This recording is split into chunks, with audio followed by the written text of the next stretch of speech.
I'm gonna fire this up, guys, just so we can keep this as like natural as possible. Also, I don't want to do like chit chat without it being, you know what I mean? All right, we're live.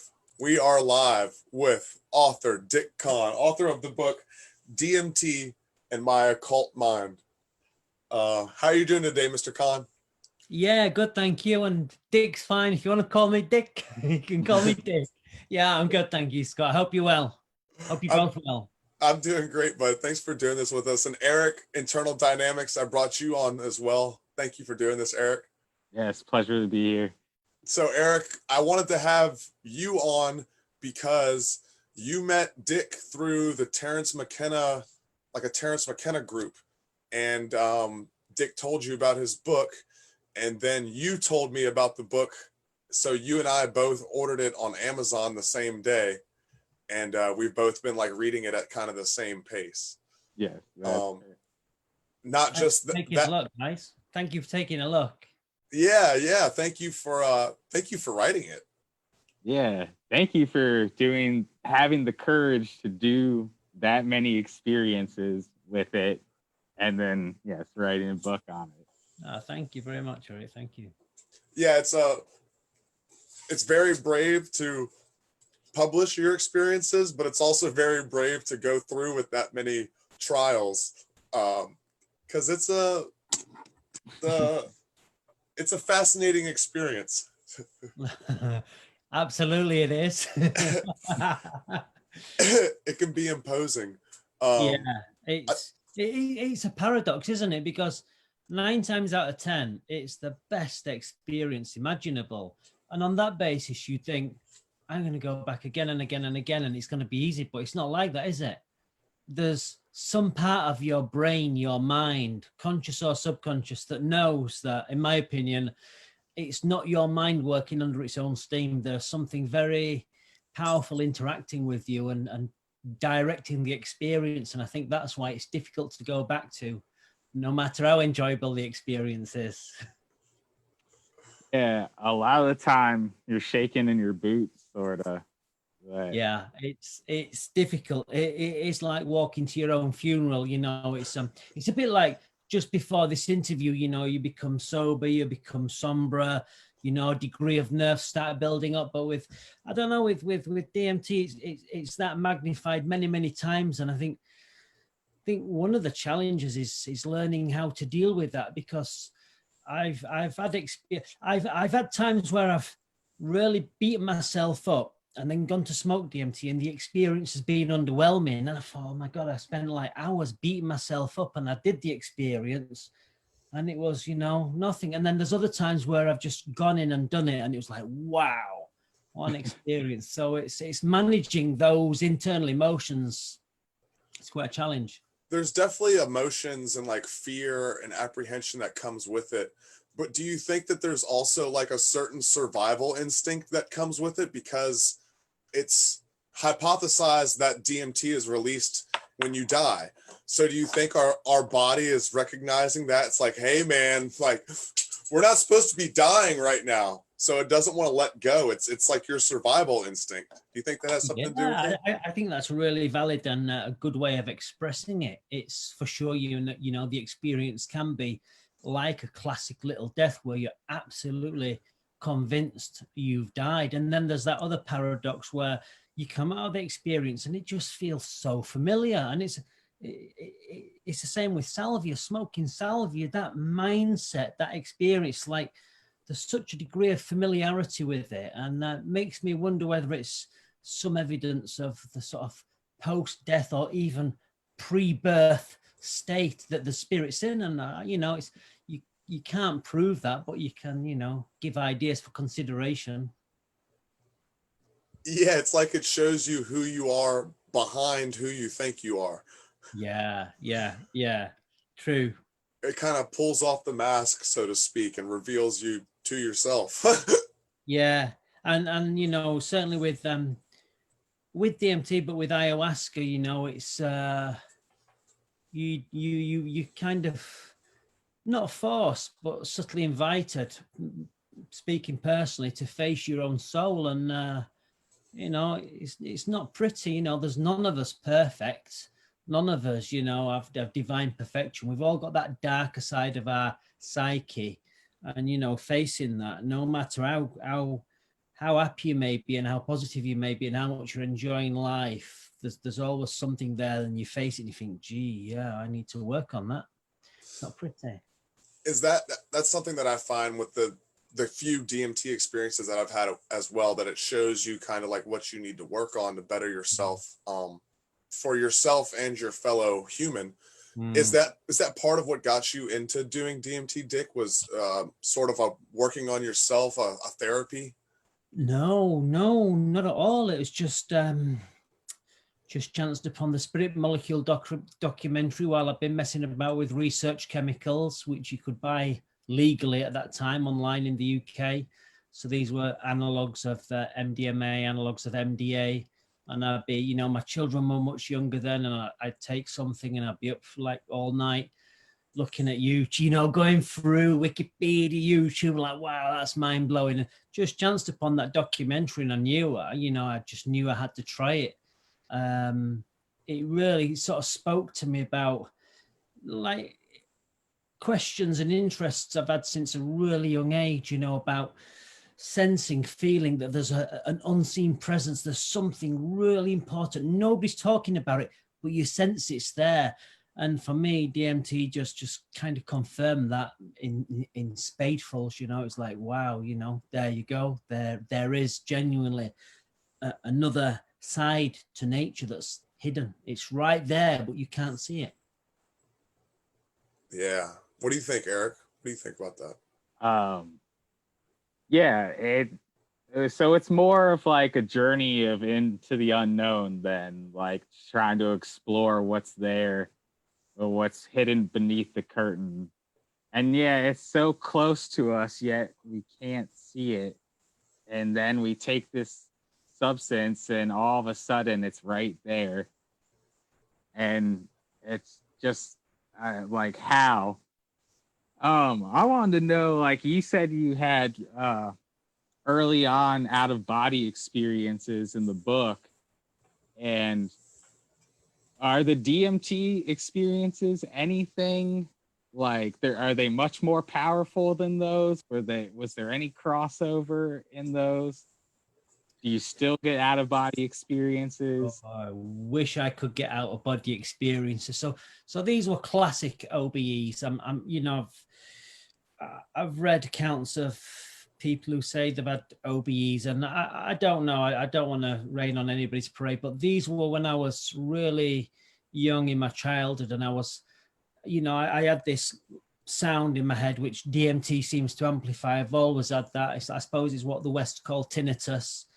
But I've always had it. And fighting sleep as a young child, there were occasions where it felt like I was falling backwards at tremendous speed, and then I'd be outside my body and able to not float, but just will myself in whichever direction I wanted around the house. With DMT, I found I've not had classic OBEs. I don't find it's like that with DMT. It seems to be, you know, it attracts something, in my opinion, it attracts something very powerful into my immediate setting, which mesmerically overwhelms me, imposes visual wonders, can act invasively. But no, I've not had classic OBEs on DMT, and I really wish I could get those OBEs again, but no, they seem to be, you know, at a young age, but gave me, you know, irrefutable evidence to my own satisfaction that there's something within me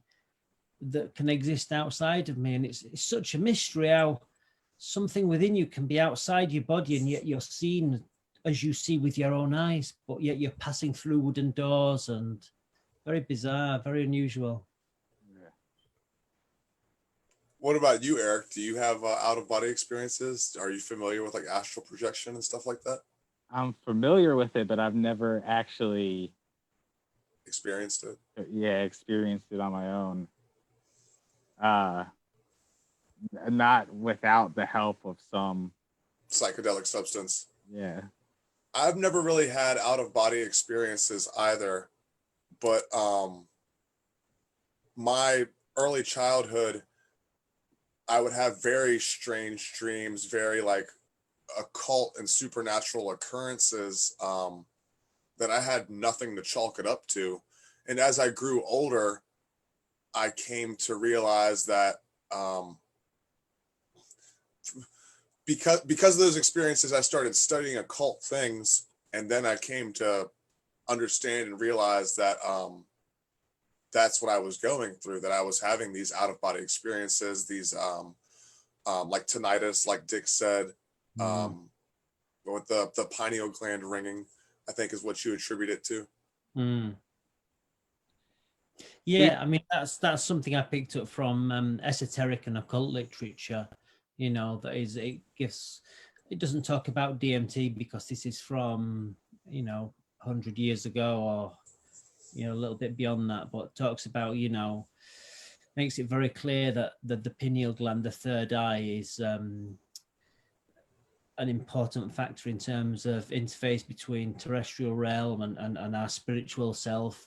And yeah, I mean, for sure, you smoke DMT, and what really took my breath away the first time I tried it, and it's just a few milligrams, is it really powerfully amplified that sound that had been such a mysterious and significant aspect of my early childhood and my childhood, and it been with me all my life. I can hear it now, but that DMT amplified that, really got my interest, because I kind of learned to live with that. It had never been a problem, but nobody ever spoke about it. And then smoked DMT, and it's like really amplified that sound, and the room became crystal clear, this room, and it's like, wow, that is so bloody interesting, It literally it literally resonated with you.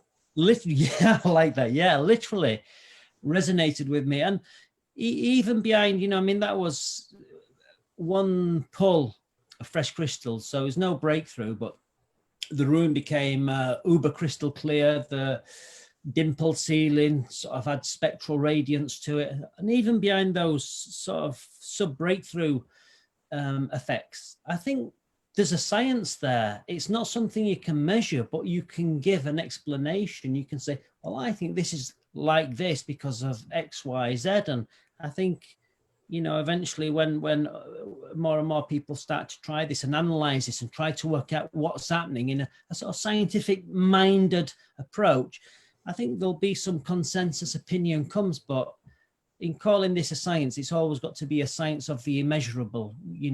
I just can't see how be able to measure these ringing in the ears, this crystal clear clarity that I say is evidence of your psycho-spiritual constitution temporarily, powerfully, rapidly expanding outwards like a bubble or a hemispheric, hemisphere. It does seem to be something that's like impossible to measure. Yeah, absolutely. At least for now. Yeah. I mean, that sound, I mean, people ask me, when you smoke DMT, do you listen to music? And no, I've never felt the need to listen to music. I'm really interested in listening to that sound. So the intensity and the frequency of that sound, when I inhale the DMT, I find that really fascinating. But then within mere seconds, you palpably and audibly sense the presence of something arriving, and then it will manifest and impose its own power. And the intensity, frequency, the audibility and the palpability of the entity's energy is just off the scale. It's not something my mind could produce. It's like, I posted something the other day on Facebook and across social media, and, showing genuine scientific investigation of brainwaves being measured and the frequency over a second. And I cheekily put a super high frequency graph there to represent the energy of the entity. And it's just, I mean, that's just insane. Somebody had said, it's more of a flatline frequency, and I think absolutely is. But when it really lets loose, that frequency just becomes so high pitched. I mean, it's like sanity, it defies sanity. And it makes the air in the room feel as solid as stone, which is such a paradox. It can't be, but it feels as solid as stone. And when it's imposing upon you, you can feel your skeleton, you know, it's just incredible. That sounds intense. Yeah. Eric, you've had more experiences than I have. I've only had like a handful. So do you care to chime in on what Dick just had to say? I feel that you have more of an authority on the subject than I do. Well, so you say the frequency is so intense, like it almost is like ripping you out of your body or pulling you inward through something. And you say if the signal itself brings the entity, like it's almost like calling. Yes. Can you explain more on that? Yeah, sure. So, you know, let's just forget about entities and let's just say we've got a pipe of DMT and we're going to smoke it. And, you know, you get that high-pitched, intense ringing in the midst of your head. And what I'm saying is that the effect of that is it powerfully amplifies, enlarges, expands some otherwise immaterial constitution of yourself. You can call it consciousness, mind stuff. I've started to call it psycho-spiritual constitution. That will rapidly and powerfully expand outwards. And the significance of that is, we talk about set and setting. The significance of that is you have all of a sudden significantly changed your setting. You're no longer sat there with a baseline consciousness. You're now sat there with this huge, outwardly expanding psycho-spiritual bubble. And I argue that that is, or appears to be, of huge interest to those otherwise invisible life forms, occult life forms. And it seems to me one will very quickly manifesting your setting and impose upon you greatly. And what's interesting after so many experiences is sometimes you take the first dip, the room becomes awash in like an underwater sort of uniform turbulence, your own mind stuff. You take the second dip and you start to feel the presence of something. And while you're taking the third dip, you can almost sense the entity's just waiting for you to put the pipe down and put the lighter down and lay back. And, you know, it's like observing you. I have no idea how we must look to those beings, those entities, but you lay back, it's like, right, here we go. And it like puts it on you and you're, gee, you know, then you just, looks like you're in a different world, you know, you're at the mercy of the entity. And thankfully, you know, mostly it's entertainment beyond all reckoning. It's unimaginably profound. Do you think that some of those entities were humans in their past life, or that they at least have an understanding of what our experiences of what we are? Well, that's a great question. I don't know for sure, but I'm minded to think that some of them have lived the human experience. Don't ask me when. I have got no idea. But I sense that some haven't, and maybe others, I don't know, have not. But that's such a good question. Another question I wanted to ask you is, because of the intense ringing that you experienced when you hit DMT, and because of the intense ringing that you experienced as a child and throughout your life, do you feel that the correlation between those two is important, that that synchronicity is there for a reason, that that this is part of your purpose on this plane, is to go through the experiments that you've gone through and talk about it to help other people have an understanding? Again, that's a really, really good question, and I probably don't not exercise caution in answering it, but I don't want to sort of come across and say, yeah, I feel I'm here for a special reason. No, I don't buy that. I'm just a regular working class guy. But I think there must be thousands, tens of thousands, hundreds of thousands of people around the world that have that similar audibility within their pineal region. And it could have been that night on Research Chemicals, I never chanced upon the Spirit Molecule documentary. It could have been that it never crossed my path, in which case I would never have done that research and published that book. But it was, I would say, ever since I've been young, I've always felt there was something I was going to do. You know, I didn't know what it was, but I felt there was something I was going to do.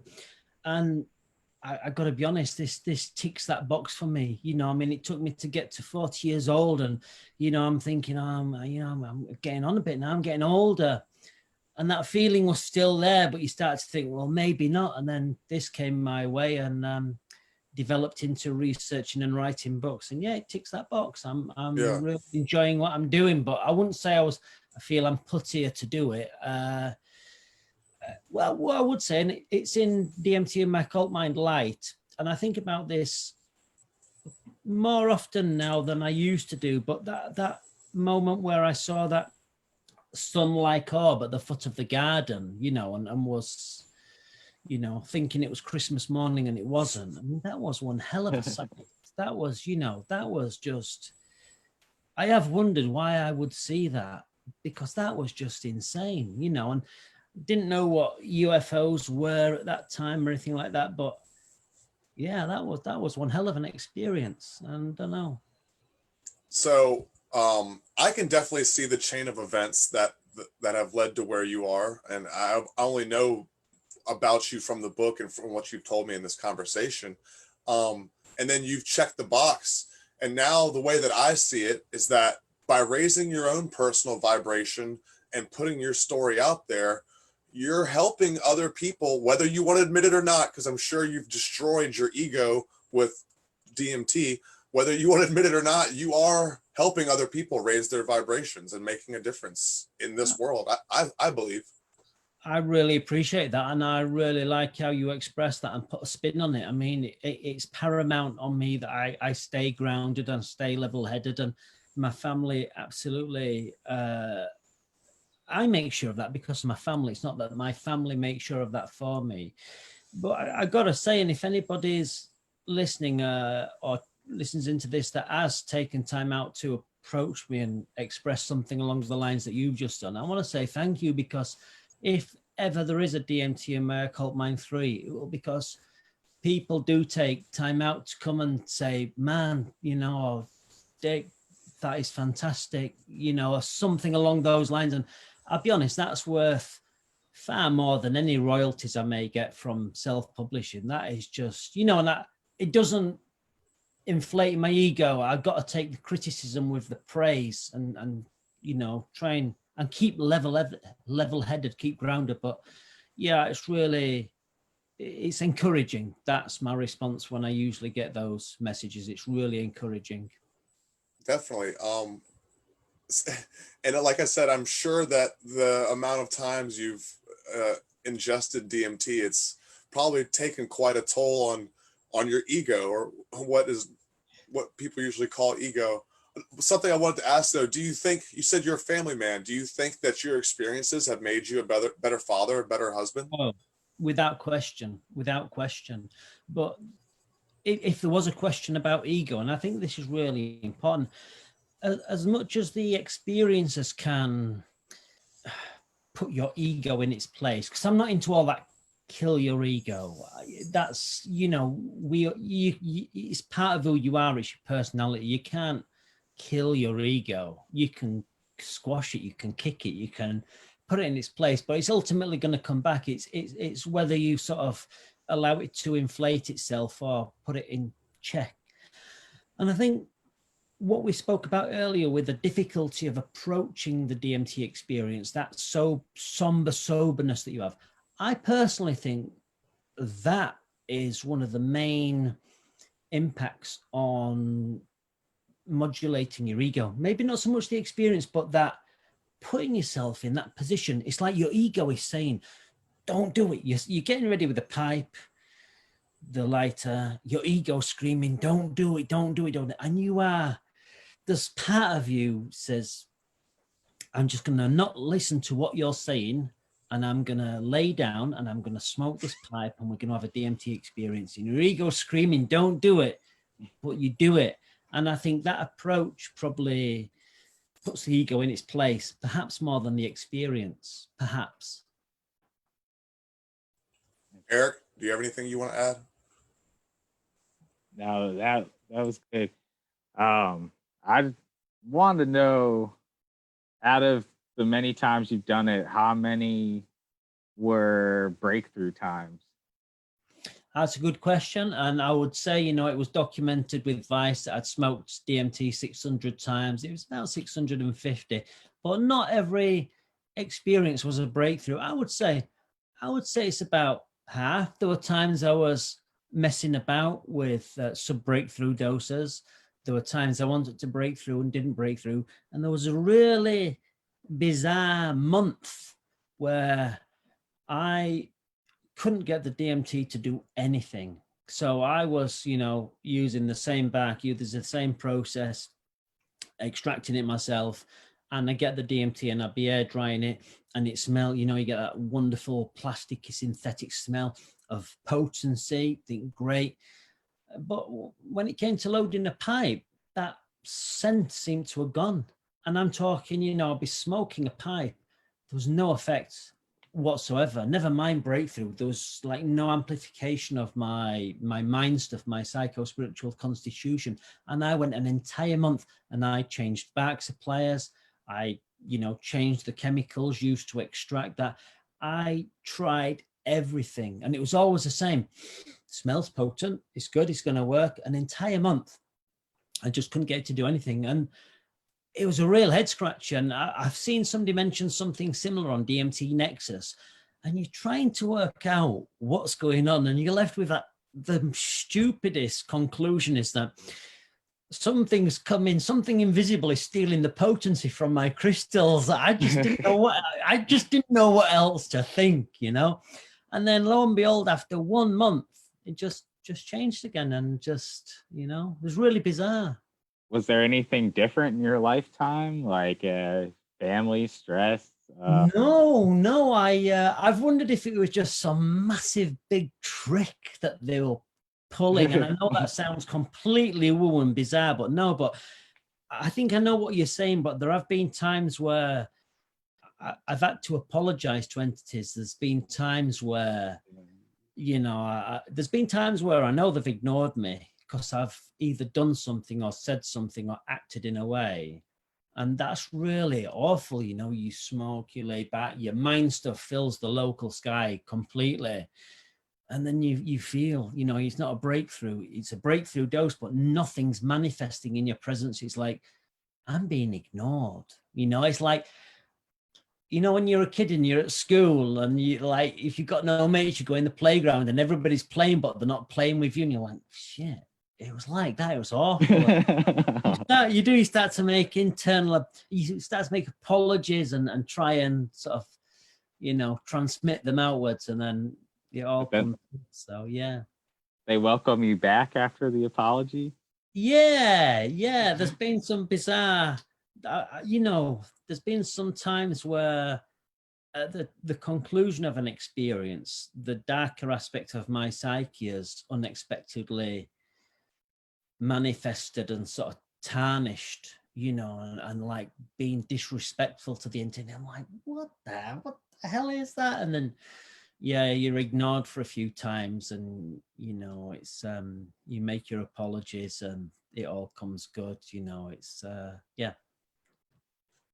So that reminds me of, you kind of explained it in this one excerpt, that when you go into it with a certain level of arrogance or ego, that it's like showing up to a funeral in a Hawaiian shirt. Yeah, that's right. Yeah. So there needs to be a certain level of like humble and somber when you go in. Like there needs to be a respect, because it is very real. I think yes, and I would say it depends on where you're at with your research. So when I started, I had no nerves whatsoever. I was just full of curiosity, you know. I just couldn't wait, and then the nerves start to come later. So I think, you know, it depends on maybe the individual. But what I will say, and you guys will appreciate this, I'm sure, and other people have said it, many other people have said it, it's that moment when you think, when you're a little bit too confident, perhaps, you got the pipe, you know, you're like, I got this, you know. It's like, you've got like no nerve, and maybe you're just a little bit too, I got this, you know. And it's like, that's when it's gonna bump you nicely. And yeah, and I think that's really interesting, because it's like strongly suggests that those entities, those powerful spiritual beings or whatever they are, they're able to read or intuit or determine what's in your psyche at some, maybe on the surface or at some depth or some level. And it's like, from their perspective, it must be like, all right, you think you got this, right? All right, okay, check this. And it's like and you're like, and you come out, you're like, God, no, I'm never smoking that stuff again. It's like they're telepathic. Yeah, I strongly. I mean, look, I've read books. There's books out there that strongly assert that, in astral dimensions, in occult dimensions, your thoughts and your feelings are not private. And I buy that. I don't know what the post-death state's going to be like, but there are plenty of books out there that say, your thoughts, your feelings, that what's within your soul, it's not private. So it lends itself to that interpretation. I recently did a podcast with a gentleman named Bob Frizzell, who wrote this book, Nothing in This Book is True, but It's Exactly How Things Are. And in that book, they talk about like ancient Egypt and Christ consciousness initiation chambers, but they talk about fourth dimensional spaces, and how in a fourth dimensional space that your thoughts and your emotions will kind of instantly manifest, almost like a lucid dream or something. Yeah, absolutely. Yeah, that's the nature of that's the nature of it. Absolutely, I buy into that. So it feels like you create that when you hit DMT, you create that bubble, you create that, you go underwater, you create this plane, you create a playing field for other entities to come be a part of. And once they enter that bubble, they become cognizant of your emotions, and your thoughts and your feelings will have an effect on their actions, maybe. Yeah, I'd agree with that. Yeah, I'd agree with that. I think, if, after a while when I started, I'd had a few experiences. I had one experience that took my breath away, literally. It was I won't say it was not nice. You're fighting for your breath, and that put me off for several months. And it was after that I went back really cautiously, and that's when the courage that I started with, I won't want to say it diminished, but there was a healthy level of respect and maybe some fear and terror, which is normal for DMT. And yeah, I think, it's like, I think if you go in respectfully with curiosity, you're going to be okay. I think if you're like of the attitude, oh, I've heard about this, let me see what all this is about, you're probably going to have monsters running after you. But I think if you have that fear, that touch of terror, but you've made that commitment, I'm going to do that no matter how loud my ego is shouting, I think you're going to get a good experience. That's what I think. Yeah, and there is like a certain amount of respect and understanding going into it that you need to have, and an understanding of you're not going to be able to have control of this situation. It's just going to happen. Yeah. And if you try to fight it, it's bad. Just surrender is the best thing to do when it's coming that intensely, because you can't stop it. It's like trying to stop a freight train. Yeah, that's true. Yeah. So you were talking about fear too, Dick. I think another thing, a good comparison to DMT is it's not really one of those things that you can dip your toe in. You're either jumping in the pool or you're not. And sometimes the pool might be cold, and that cold is fear. So sometimes you do go into it like, I got this. Yeah. And then out of nowhere, oh shit. Yeah. I mean, look, there has been times where I've sort of played about with DMT. And even then, it's really not something you should be. If you're playing about with it, you've got to be super cautious. Because I'd prepared a pipe. I think it's in one of the books. I think I got about 30 mg in there, and we got an old armchair outside, which was ready to go to the tip. It was really nice, comfy, reclining, and it was up against the back of the house, and it was a really nice summer's day. And I said, I'm just gonna I'm just going to mess about with this pipe. I'm just going to inhale, infrequently, light doses. And I lit up the torch and I pulled on the pipe. And before I knew what the entire dose had been vacuumed down into my lungs. And that experience just raced away, just took me with it. I was screaming with hilarity, really like moved to hilarity. My wife was in the kitchen behind me. My boys were in the, in the study room behind me. And I knew they could all hear me laughing. And it's like, I could read their thoughts. It's like I could hear my boy. I could hear his thoughts. He was like saying, when I get older, I hope I can laugh like that. And my wife was kind of like, yeah, making some like negatory sounds. And it was a really powerful experience. And towards the end, when I composed myself, you got 3 like sort of creamy dark, like, I don't know, UAP, UFO, whatever you want to call them, sort of just slowly going across. I mean, not high, but, maybe like, I don't know, less than 100 yards. And it's like, they were like acknowledging like that I'd really, that had been a hell of an experience. But the bizarre thing was when I went in and asked my family, did you hear me laughing? They were like, no. It's a really bizarre reaction because I knew they couldn't miss it. I suspect that they were, because with DMT, I've laughed like, I didn't know human beings could laugh like that. I did that so many times. And I think they were kind of embarrassed that the husband, the dad, was like laughing like a maniac. I don't know. Was that the experience titled Fascinated with the Hidden? No, I think that was something like Armchair Delights. Armchair Delights. Armchair Delights, yeah.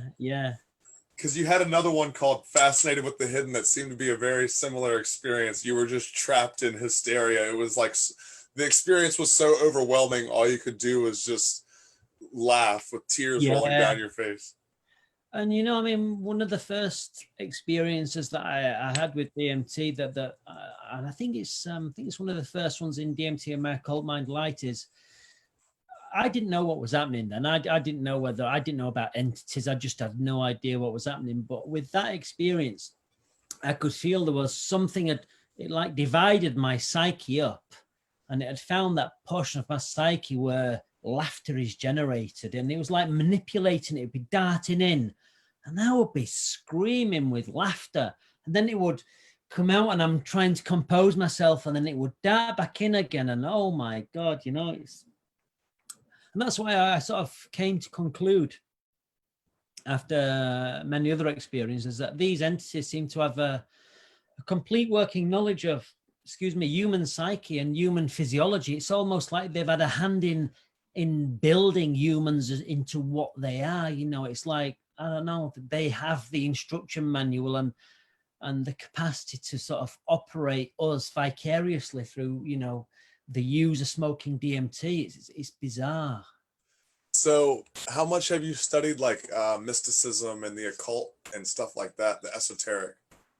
Well, I'm by far not the widest read, but what I would say with that subject is there's nobody knows it in its entirety because it's still under development. It's a universal wisdom tradition. So nobody says, I got the complete knowledge in my head. I became interested in theosophy, specifically Blavatsky with The Secret Doctrine. That was published in 1888 and remains the cornerstone of the Western mystery tradition, or the modern day Western mystery tradition. And I became fascinated, maybe a little bit fixated with that.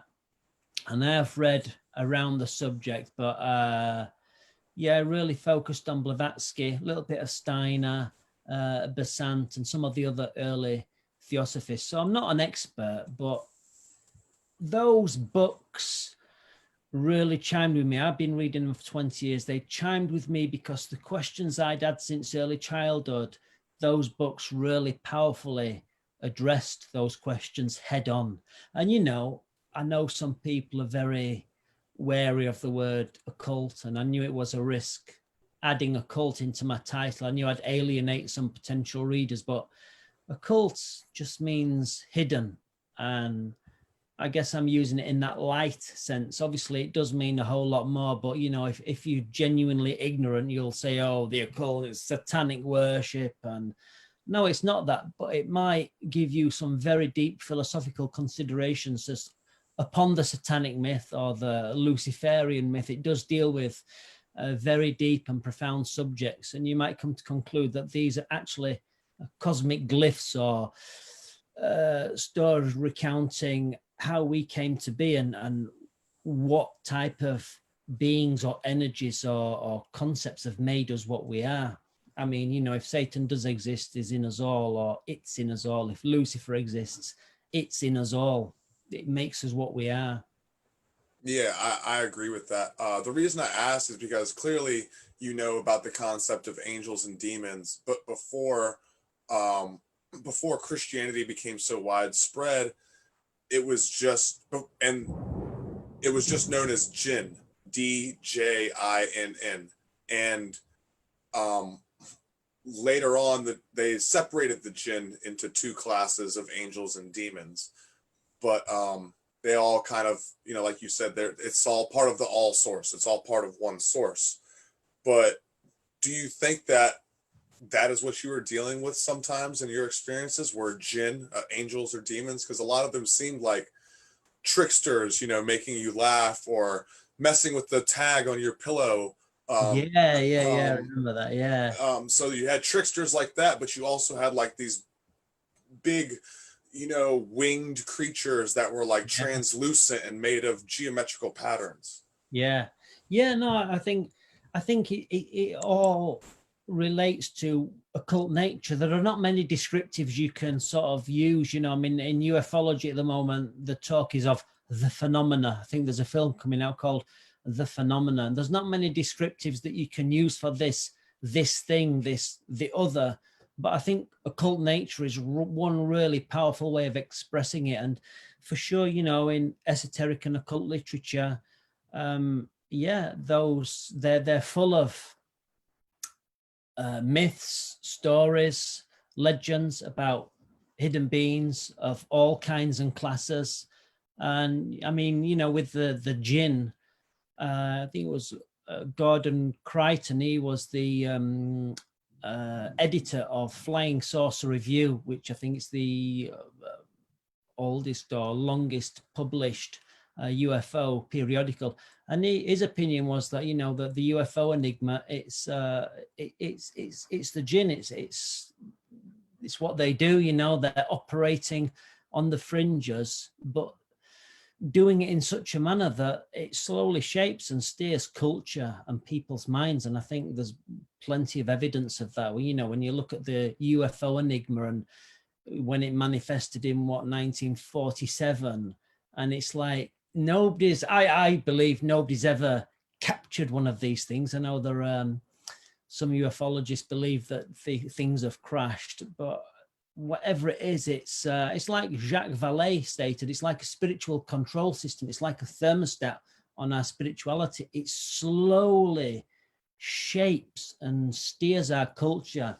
And I think, you know, with DMT, it's like it's a really powerful way to engage with that phenomena, the other, with occult nature. And on Twitter, you know, I tried to get some ufologists interested in that, but they seem more intent on, you know, pressing the government for answers or looking for the next video of a Tic Tac or whatever. And, you know, I think if you would really want to engage with the other, the phenomena, then ayahuasca, DMT is a surefire way to do that.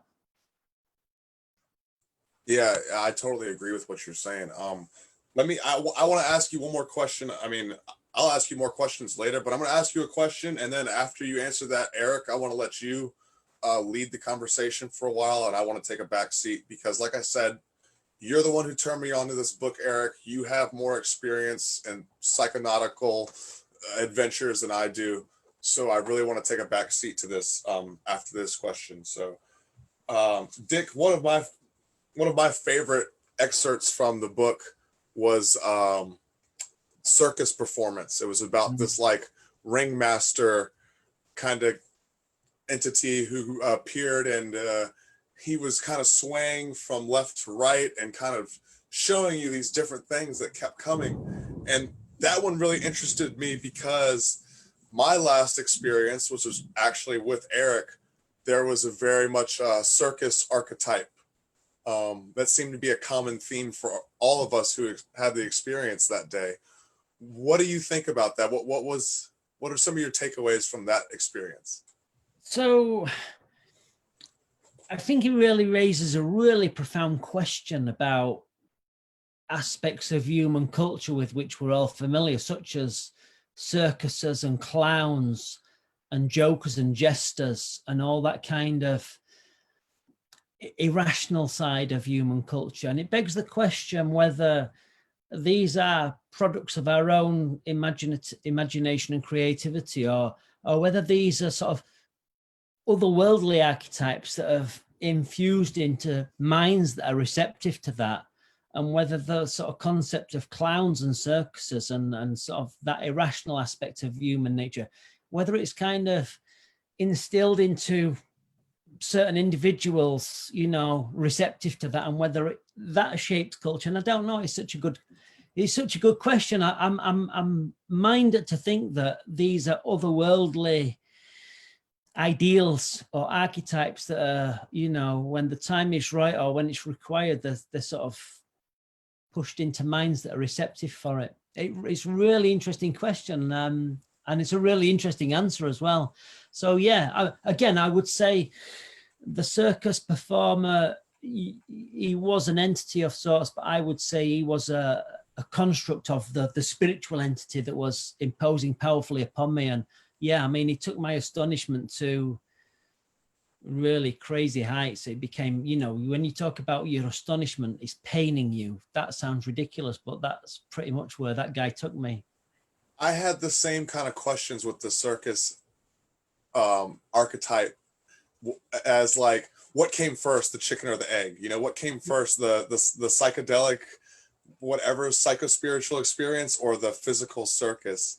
And another thing that tripped me out about that is, like, there's this music group, Insane Clown Posse, and one of their things that is really of their culture is DMT and DMT experiences. So I found that there's a weird connection there between like DMT and clowns and circus archetypes.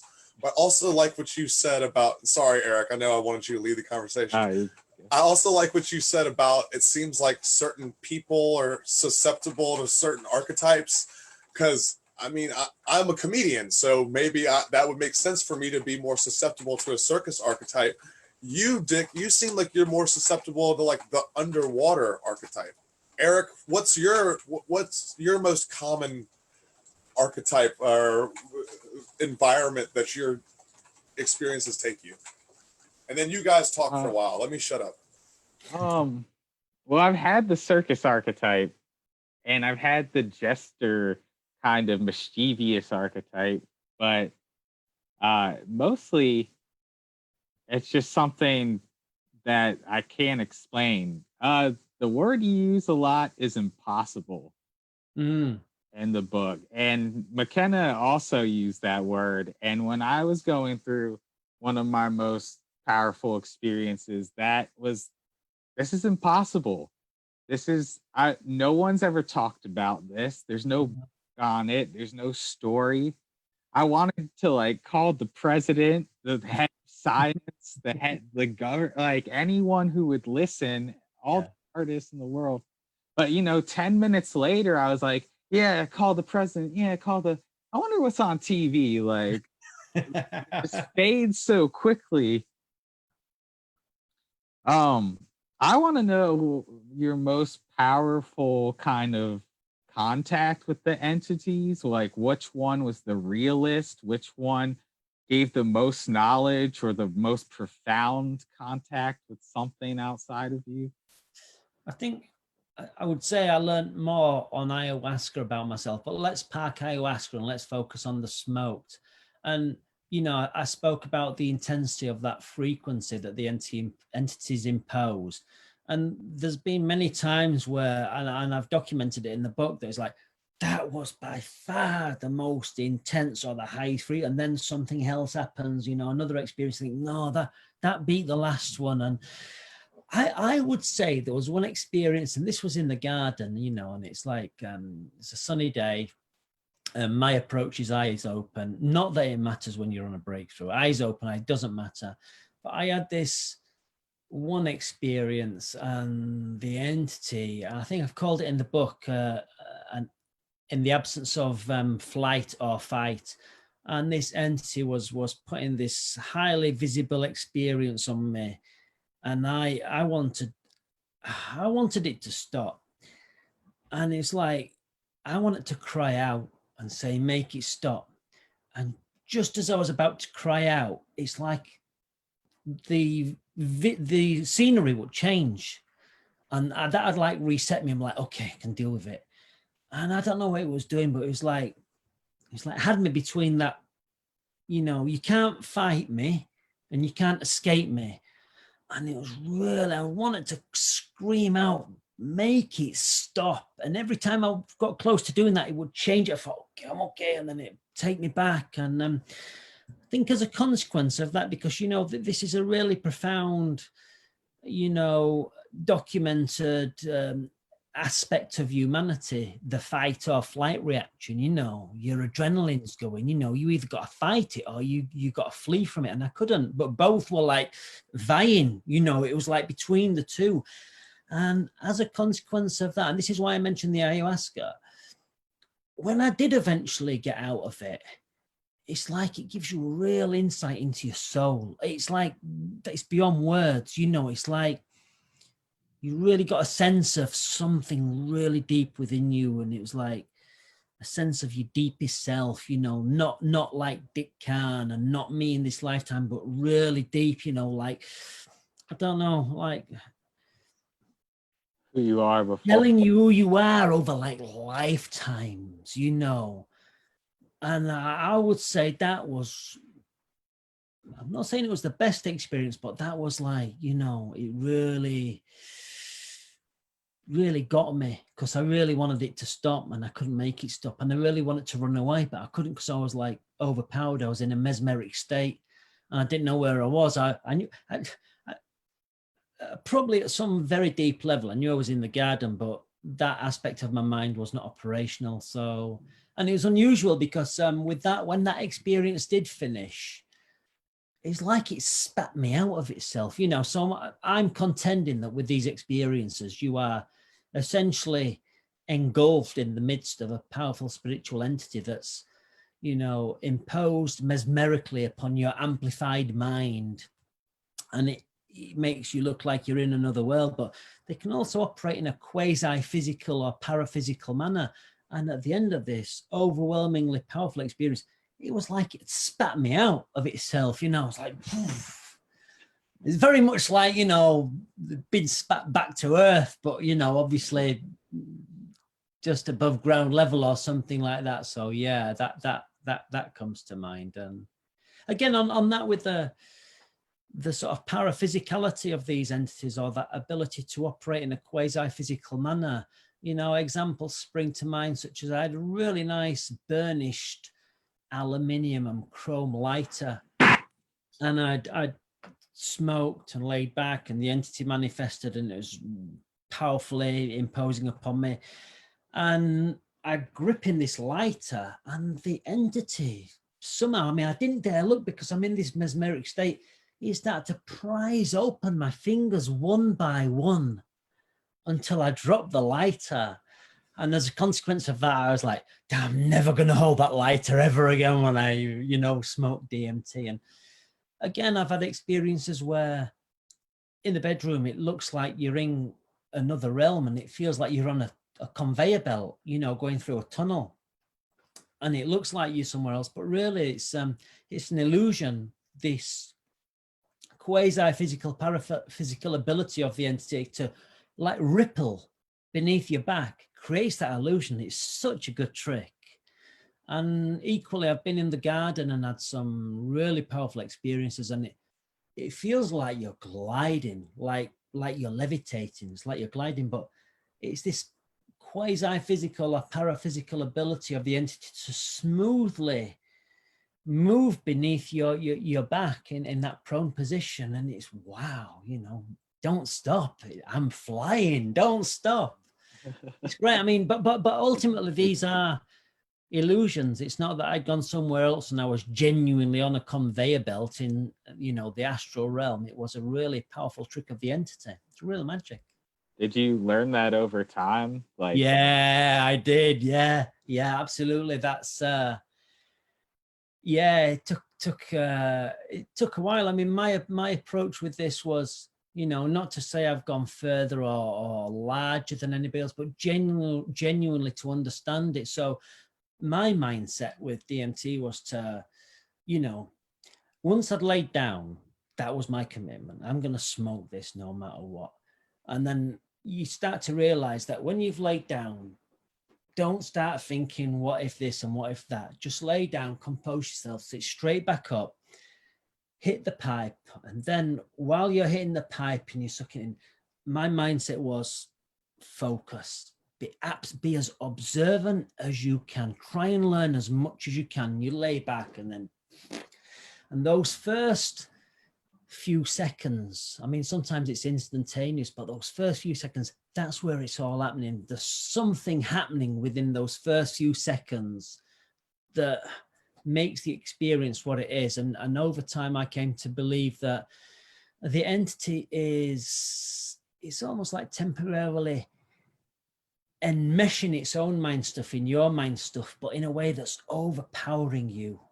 And I choose that word mesmeric advisedly on the basis of my research into esoteric and occult literature. You've got hypnosis.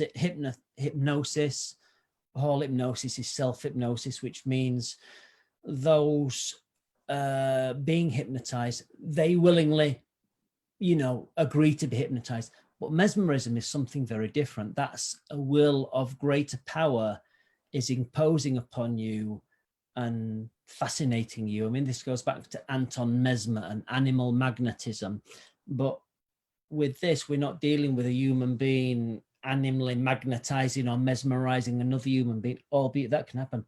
These powerful spiritual beings, these entities, who I believe, you know, I came to call them occult masters because, as I say, I think they've got a complete working knowledge of human psyche, human physiology.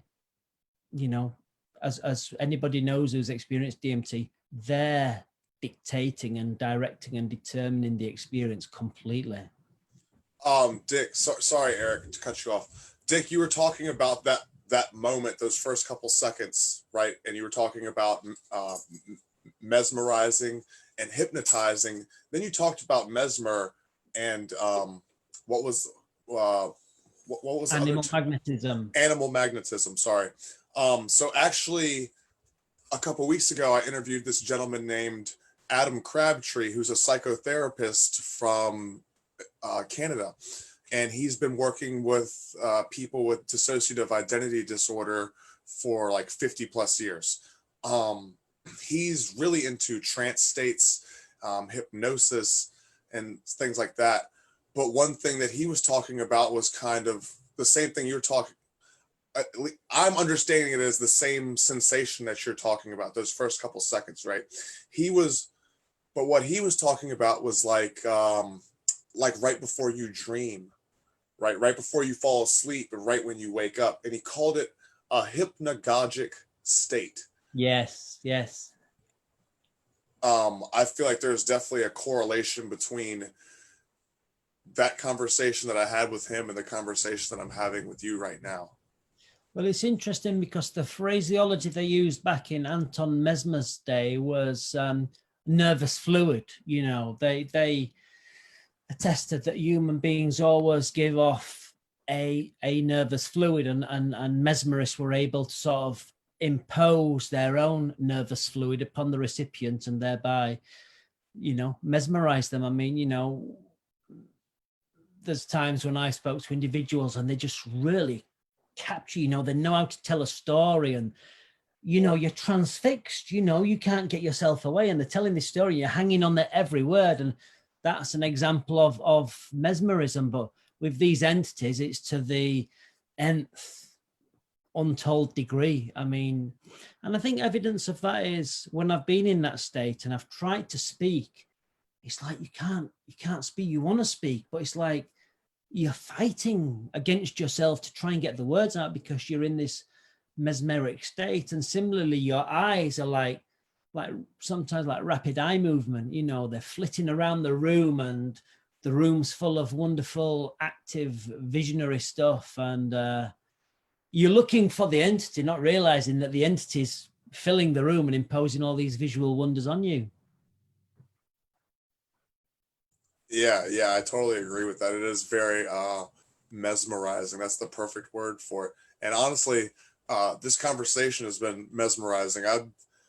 I'm high off this conversation. Like I have the biggest smile this is one of the best podcasts that I think we've done. I'm gonna go back to taking a back seat, and Eric, I want to let you lead the conversation again, brother.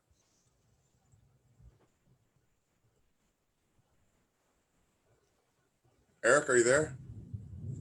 Are you guys there? Fuck. I'm there. I'm here. I think Eric lost. Oh no, is he frozen? I think Eric's frozen. He lost connection. Oh dear. That's all right. So what else did I want to talk about? Oh yeah. So you had a lot of experiences where it seemed like two entities were kind of battling for your attention, or you had the one, it's called police constable.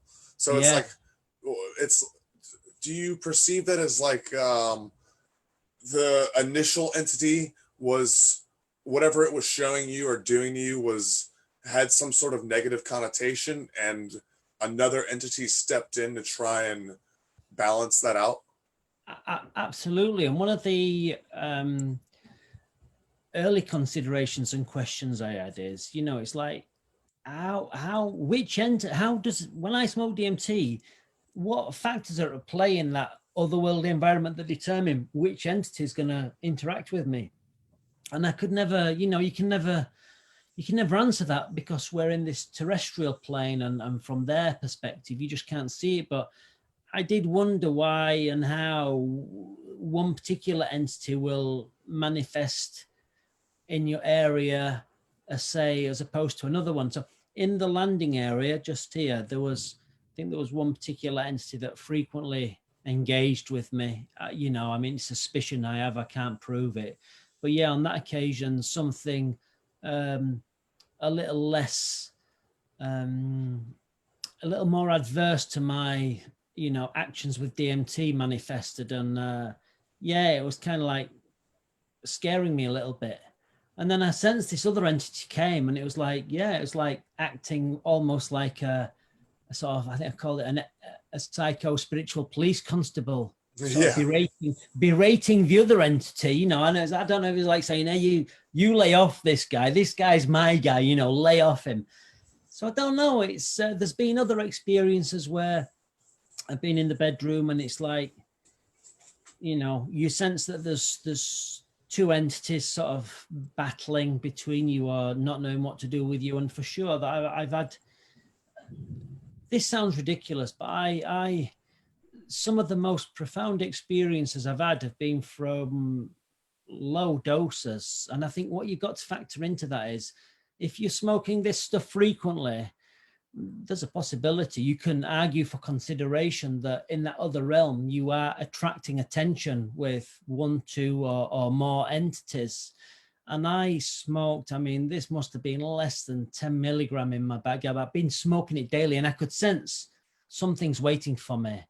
And I just took this pull and laid back, and it's like maybe about 6, 7, 8 foot above me. It's like the guy, the entity manifested, and it was like silver, it's surface, you know. I'm in the guy, and this is daylight, and my eyes open, and there were ripples moving through its surface, but they were like real high frequency, like really, you know, the amplitude was really tight, sort of showing you that the composition of this material, it was like nothing terrestrial at all.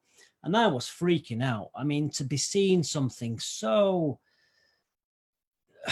profound and so obvious, you know, in otherwise consensus reality, was freaking me out. And I could sense this entity was engaging with another entity and more or less saying, you know, you said this guy would be good for, you know, an experience, and he's freaking out and blah, blah, blah, blah, blah. And I'm there, poor me, like, oh my God, I don't want to be here anymore. Let me go. So yeah, you know, it's yeah. And you know, I think what's interesting as well is, and especially with outdoor, you know, you smoke DMT, it fills the local sky with your psycho-spiritual substance, and you know, you have an experience. But when that's finished and that stuff is still all around, there's occasionally you'll glimpse something like moving through the sky really fast. I mean, faster than your eyes can really focus on. And it's kind of like an insight into sort of that wider unseen environment, you know, that, you know, I just saw something pass by, you know, really quick, you know, a great height, you know, and that's aside from frequently seeing black orb UFOs, earth lights. That's one of the reasons I try to get, you know, ufologists on Twitter interested in this. But you know, you can't push it too hard, because it's one of those things. If it's not calling your name, then maybe it's not for you in this lifetime. Question mark. Don't know. Yeah, it is definitely one of those things. It's not for everybody, and it finds you. It has a tendency to find you when you need it. I feel a lot of psychedelics are like that, and the universe just kind of comes to you in that way without psychedelics, and Yes, just on its own. yes. Everything seems to really come to you. Do you do you experience some of these entities in your dreams? Have you had Yeah, again, it's good, really good question. I really like your line of questioning, Scott. It's really good. And yeah, I mean, there seems to be some dreams, and you know, I mean, dreams seem to be more imposing and intense, you know, nearer and on the full moon. I think that's pretty well documented. But yeah, for sure, there's some dreams where I'm just convinced that an entity is sort of mixing it up in your mind. You know, my wife, she's receptive to these kind of things. She's not into psychedelics or DMT, but she'll, you know, occasionally she'll tell me a bizarre dream where she's put in a really difficult situation that she wouldn't otherwise find herself in. And it kind of, I suppose it exposes you to another reality that you wouldn't get in the terrestrial realm. And, you know, sometimes it can be damn dirty. I mean, you know, I've had a recent experience with a witch, you know, and oh, you know, it's like, you know, and you're a man, you know, so you're kind of like thinking, well, you know, she's a witch, but she looks all right, actually, you know, she's kind of like, she's pretty good. And you start thinking as a man, you know, yeah, would I? And then, you know, then she's on you and it's like, oh my God, you know, what's happening? And then there's other times where, you know, you're in a dream and you might end up having to deal with a sink or a toilet that's really filthy. And you wouldn't, in real life, you'd be like, no. But this dream is like you're being manipulated in such a way that you're having to deal with it. And I'm convinced that some things like having a real good laugh at my expense. I don't know, maybe. I don't know. So do you think that any of these psycho-spiritual entities have attached themselves to you? Because in multiple, I said that there's a lot of occasions where you described like two entities battling for your attention, or it seemed like one was trying to push out the other from doing something it shouldn't be doing. But on even more occasions than that, you've described what seems like an entity entering you. Yeah. And taking control of your tongue, your voice, your eye socket, your shoulder, the list goes on. Yeah. I think that those entities that have a working knowledge of the human psyche and human physiology, I don't think it's in their evolutionary interest to sort of attach to little old me and like, you know, go through life with me. But there have been other occasions, other experiences where I have feared that some things lodged within my brain, within my mind, and taken root there. But then you start to think, well, if I think like that, I'm probably going to go down a very dark path. It's really easy to do. So I dismiss that, and I think maybe it's just a machination of the entity. And I've certainly had experiences where they have acted in such a way that has given me a very dark and brooding sort of 3 hours post experience. But you've got to come out of that and you've got to think, all right, yeah, you got me really good. But I am going to go back because I'm researching, and I'm not going to buy into the fact that you did something in my brain that's going to affect me now or affect me in years to come. I engaged with somebody recently on social media, and we had some back and forth chat, and he was an author, and I purchased his book and he purchased my books, and he came back and I was quite taken aback. He said, I think you need an exorcism.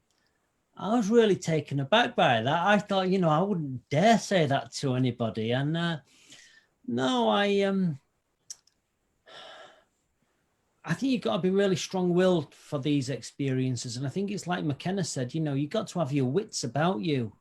It's, and I have scarred my mental health. I'm not going to lie. That's documented in book 2, but I suppose like a sports person, any good sports person who's never been injured and never sort of got a war wound or a scar has probably not played the game properly. So yeah, I have scarred my mental health, and at the time it was really, it's documented in book 2, and I document it as closely as I dare without being explicit. But for me and my wife especially, there were some really worrying and dark moments, but now over time, and having done the right thing and brought it to light and spoke to my wife as to what was going through my mind, I think that scar of my mental health has made me a much better individual, because it's made me realize the sort of the fragility of your mind. You've only got the one mind, and there's no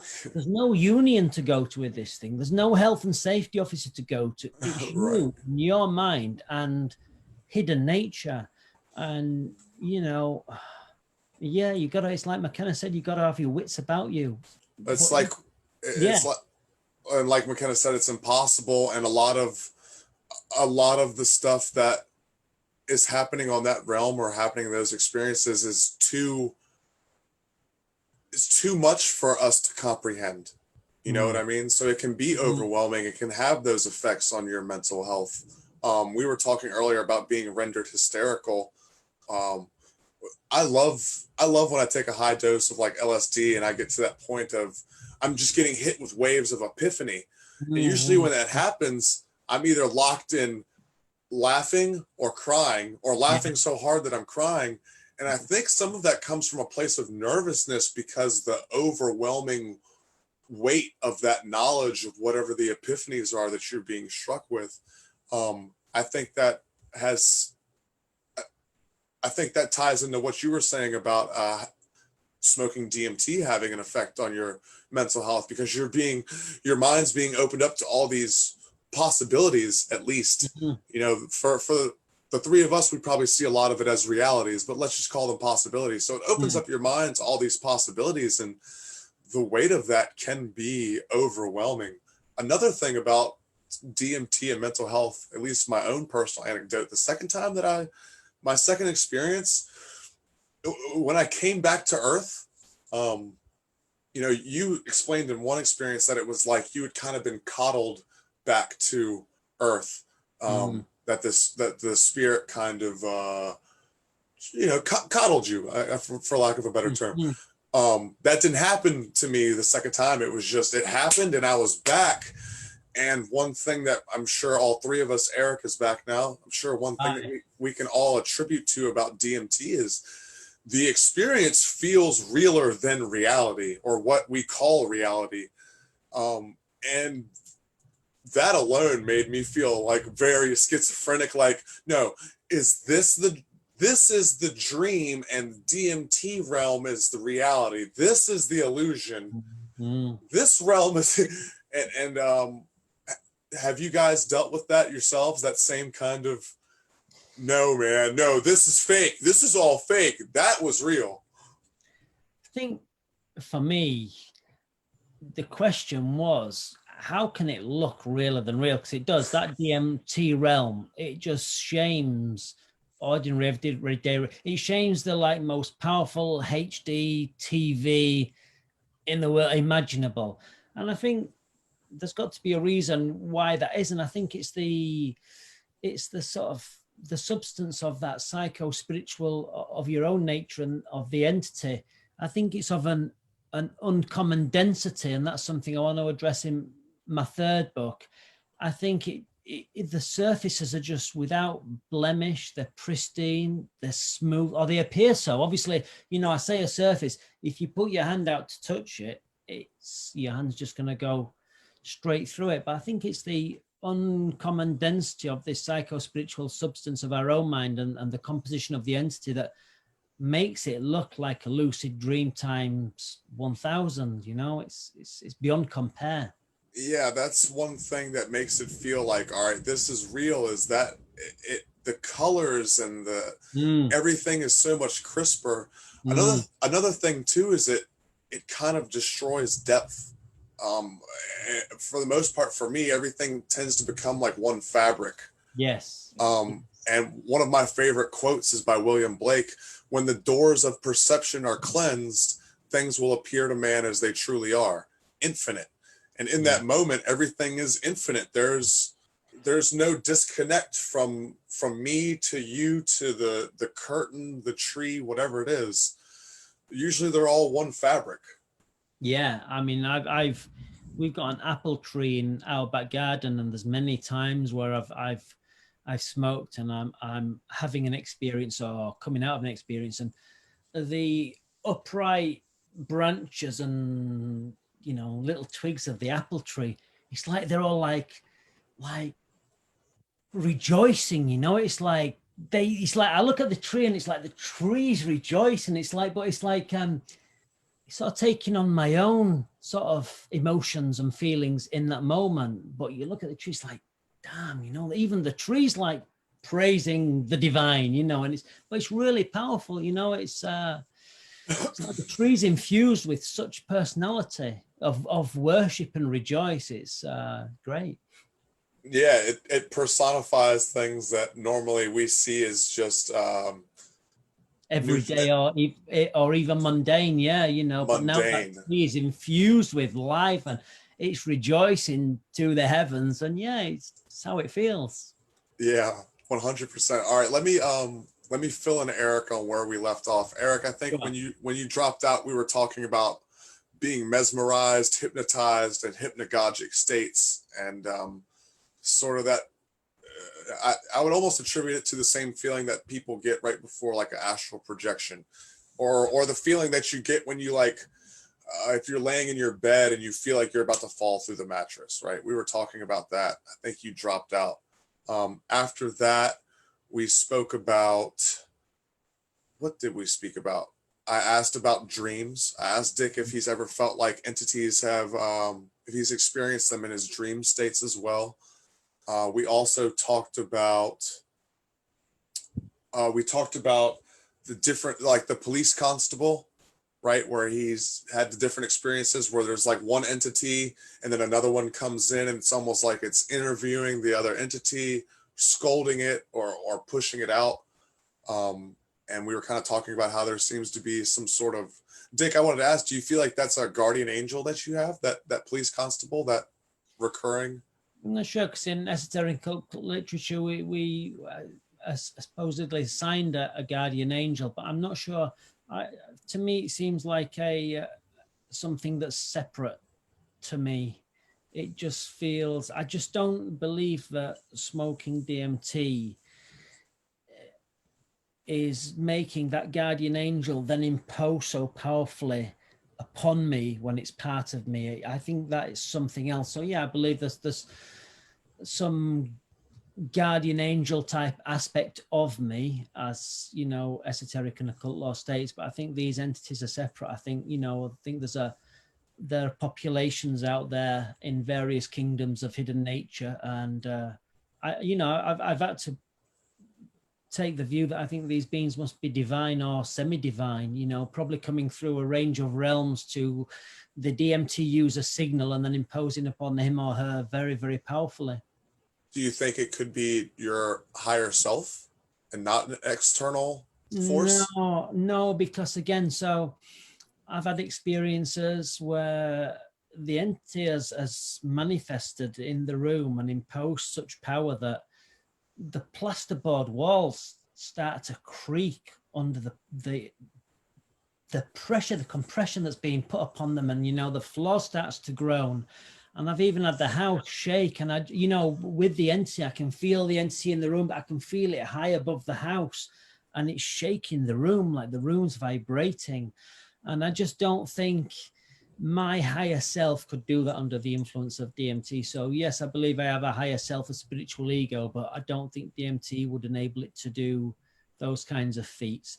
I don't think my spiritual ego would manifest as a black orb UFO or an earth light or other unidentified aerial phenomena in the local sky. Okay, I agree with that. I after you put it in those terms, I can definitely agree with that. Eric, the other thing that we talked about when you came back in that Dick was explaining was I asked him about the different experiences that he's had on multiple occasions where it's felt like an entity has entered him, whether it was in his eye socket, his shoulder, whatever the case may be. And so he was talking about that when you came in and how people have suggested that he should get demonic possession or he should get exercise.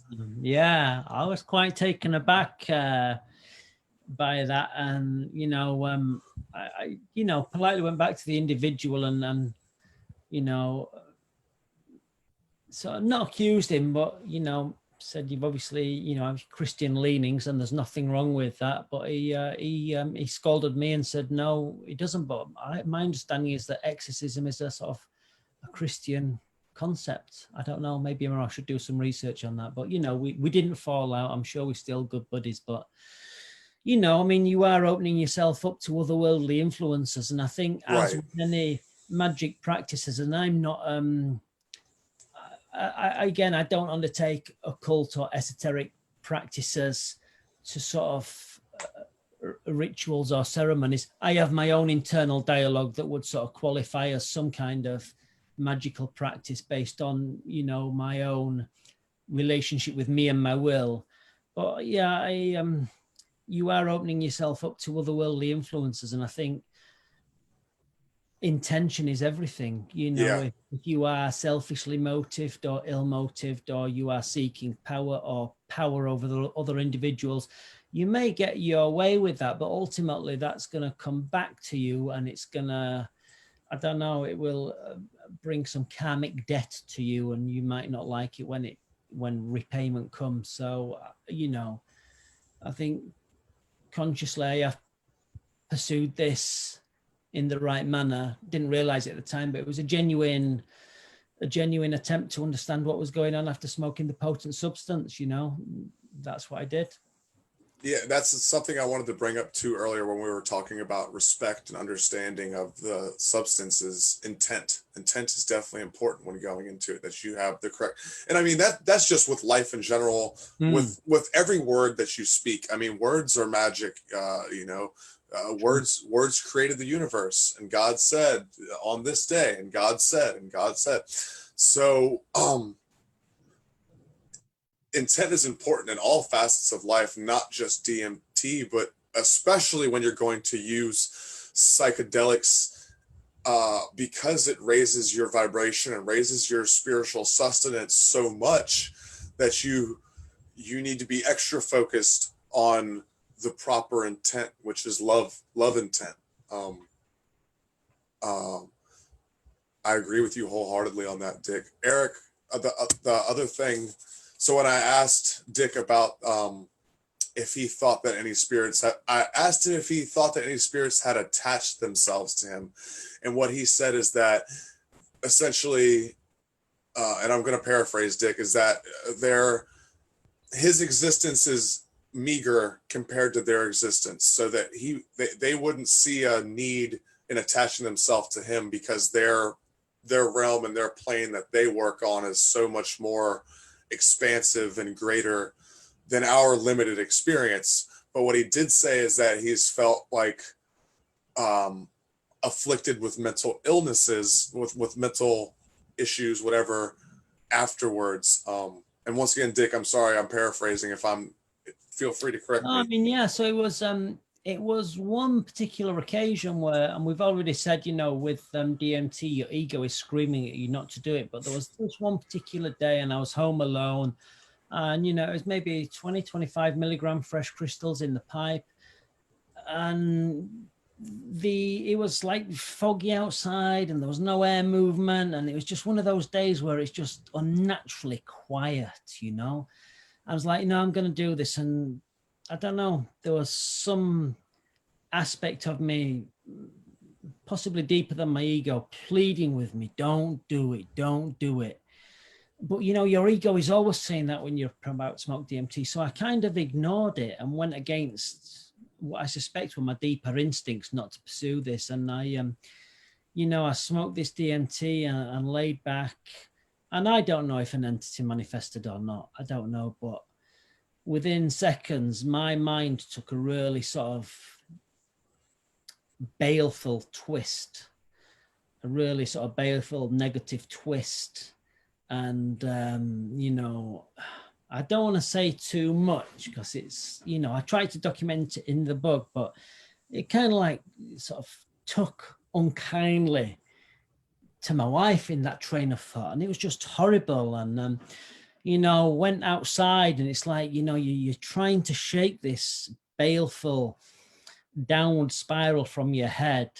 And it's like, what can I do to sort of like occupy my mind?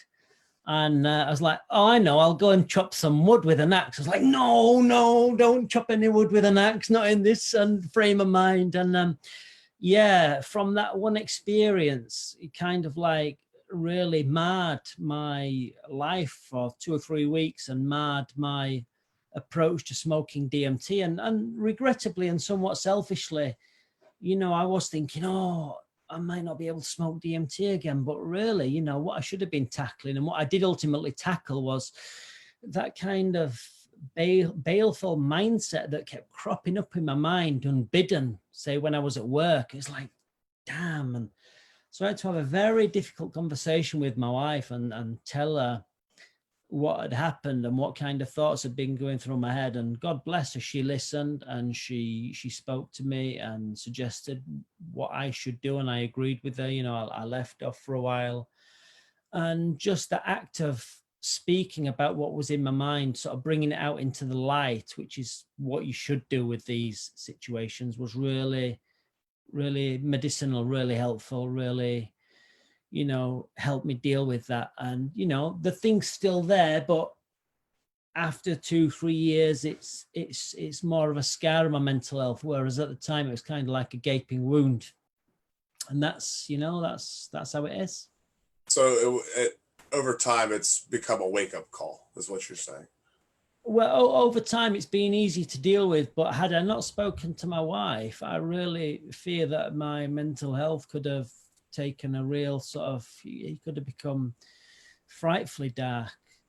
As again we've said, but as McKenna said, you've got to have your wits about you, and you've got to be able to integrate and reflect on these things. And I would say, if anybody, has had those kind of episodes, the best thing to do is to speak to somebody who can, right, trust, or an agency, and just say, look, this is how I'm feeling. And my doing that was really, really beneficial. And as I say, it's made me a better person. It's made me realize, that darker aspect of your psyche. DMT is not going to make that go away, but it is ultimately going to make you face up to its horrendous nature. And, that potential is there in all of us. I mean, my wife will watch all those TV programs where people are committing heinous crimes and doing all kinds of dastardly things, and I just can't watch them. My wife says, well, it happens, and I think everybody has that capacity within them, but for entertainment, no, I don't want to watch somebody else's dark crimes against, their partner or humanity. That's not for me.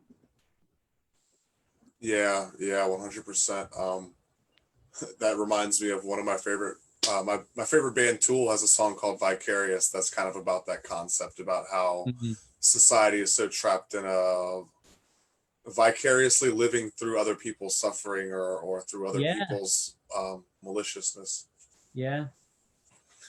So, so you said that you don't think that anything's attached itself to you, but you were talking about influence earlier and how it's, would you say that things have tried to plant seeds of and have negative influence or with malicious intent?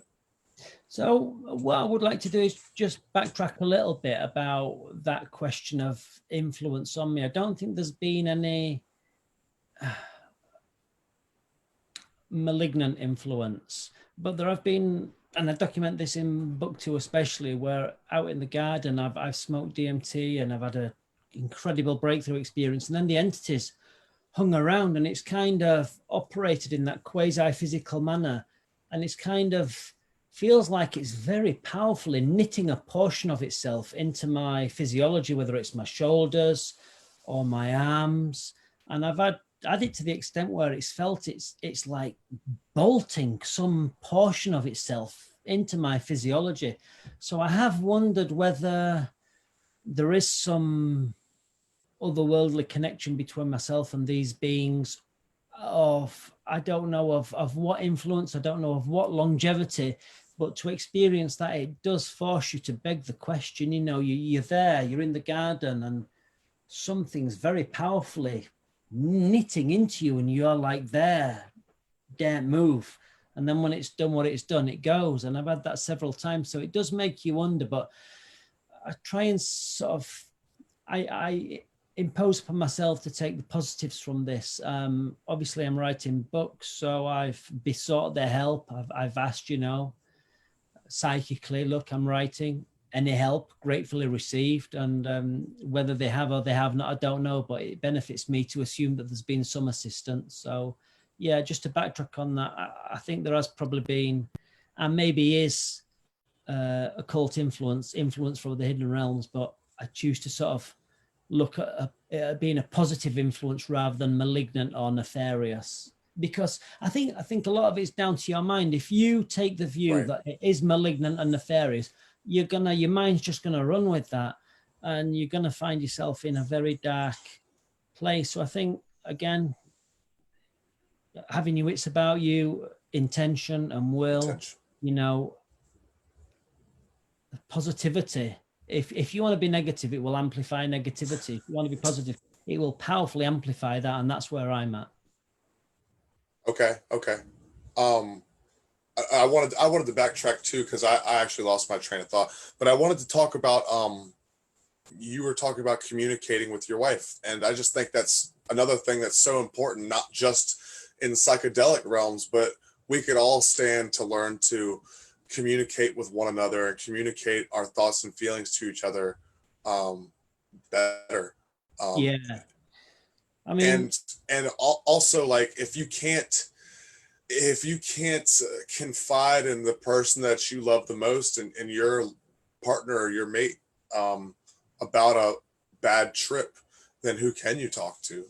So that's so important to do, I think, is if you're going on these type of journeys, you have to be honest about it, and you have to be honest and open with the people that you care about. Yeah, I mean, I'm very lucky. My wife gives me a lot of freedom to undertake these explorations. She's never imposed upon me not to do it. It's the opportunities are less frequent now because my boys are, you know, teen and pre-teen, and obviously with this pandemic and lockdown, they're not at school. So I'm finding I don't have as much time to pursue research as I would like, but that will hopefully come to an end when they're back at school in September. But yeah, I'm very, very blessed. And, you know, I speak to people on social media and they want to pursue it, but they're having to pursue it, hiding it from their wife, or their wife disagrees and will not tolerate it. And I think, oh man, that's such a shame, because being absolutely open with your partner and giving your partner freedom is what a good relationship should be. Yeah, my advice on doing psychedelics behind your partner's back is don't do it, because the guilt is going to eat you from within inside. It's a psychedelic. And the lie and the guilt is going to get to you. That's what's going to happen. So if it's a realm that you're going to step into, then you need to be open and honest about who you are, and what it is that you're trying to achieve. Because that's another thing too, is if, okay, well, why does that person want you to pursue this?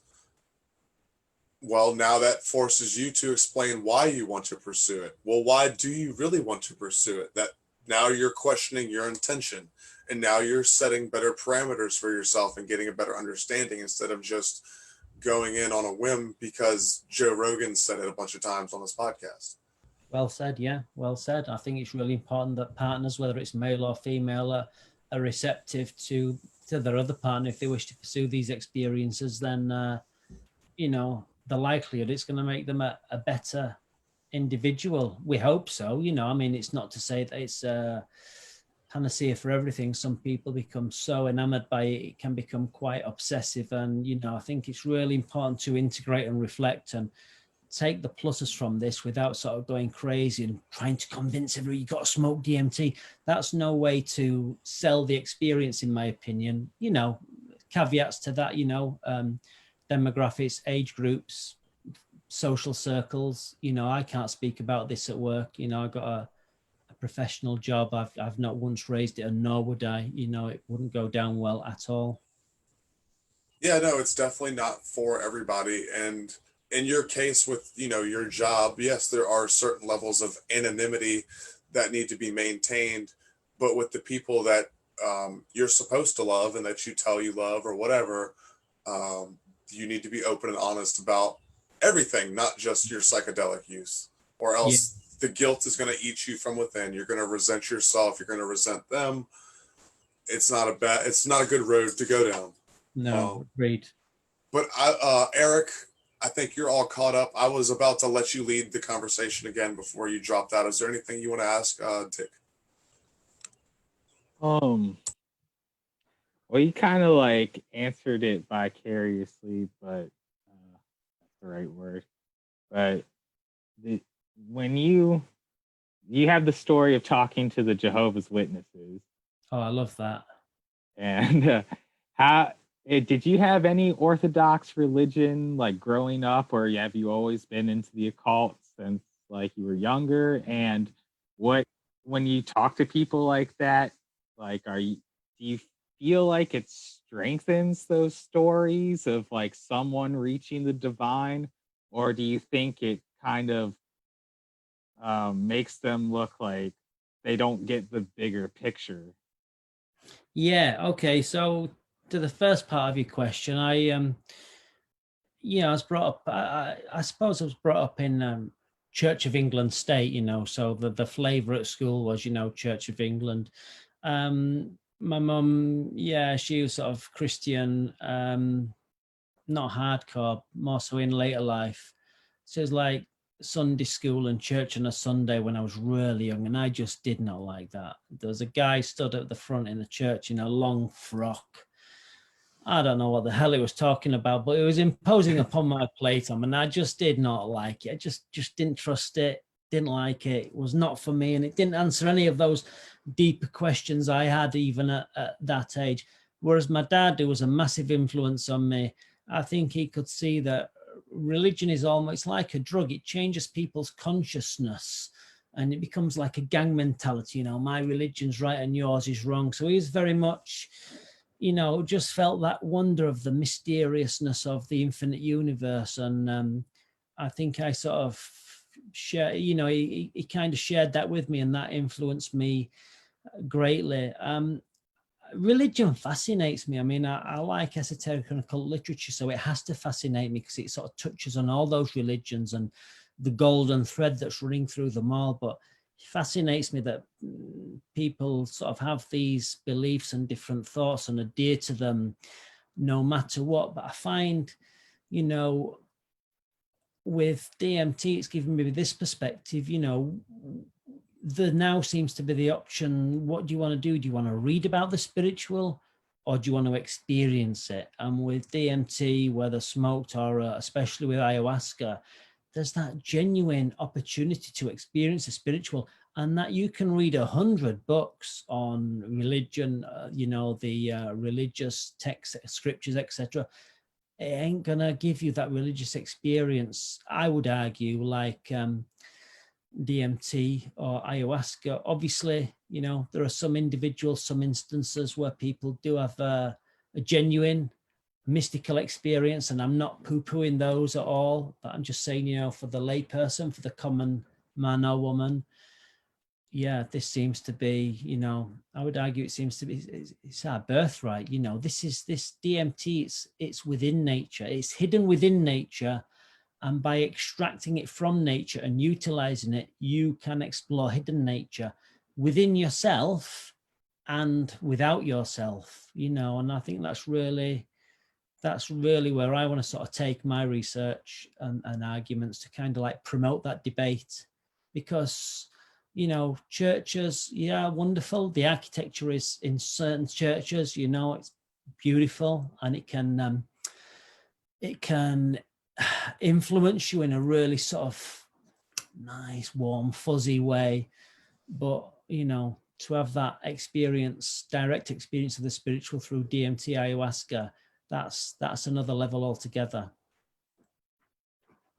Can you tell about your ayahuasca experiences? Yeah, so I'm very lucky. I wouldn't have been able to afford to go to South America, not without leaving my wife and children, with slim pickings for dinner. So I got to go to a couple of ceremonies in the UK, and it was over 3 or 4 nights. It was like, tea each night. So I think I've had about 7 experiences. And last time was with, a master shaman called Chana Ikaru, I think it was. And that was just incredible. I mean, the medicine was strong.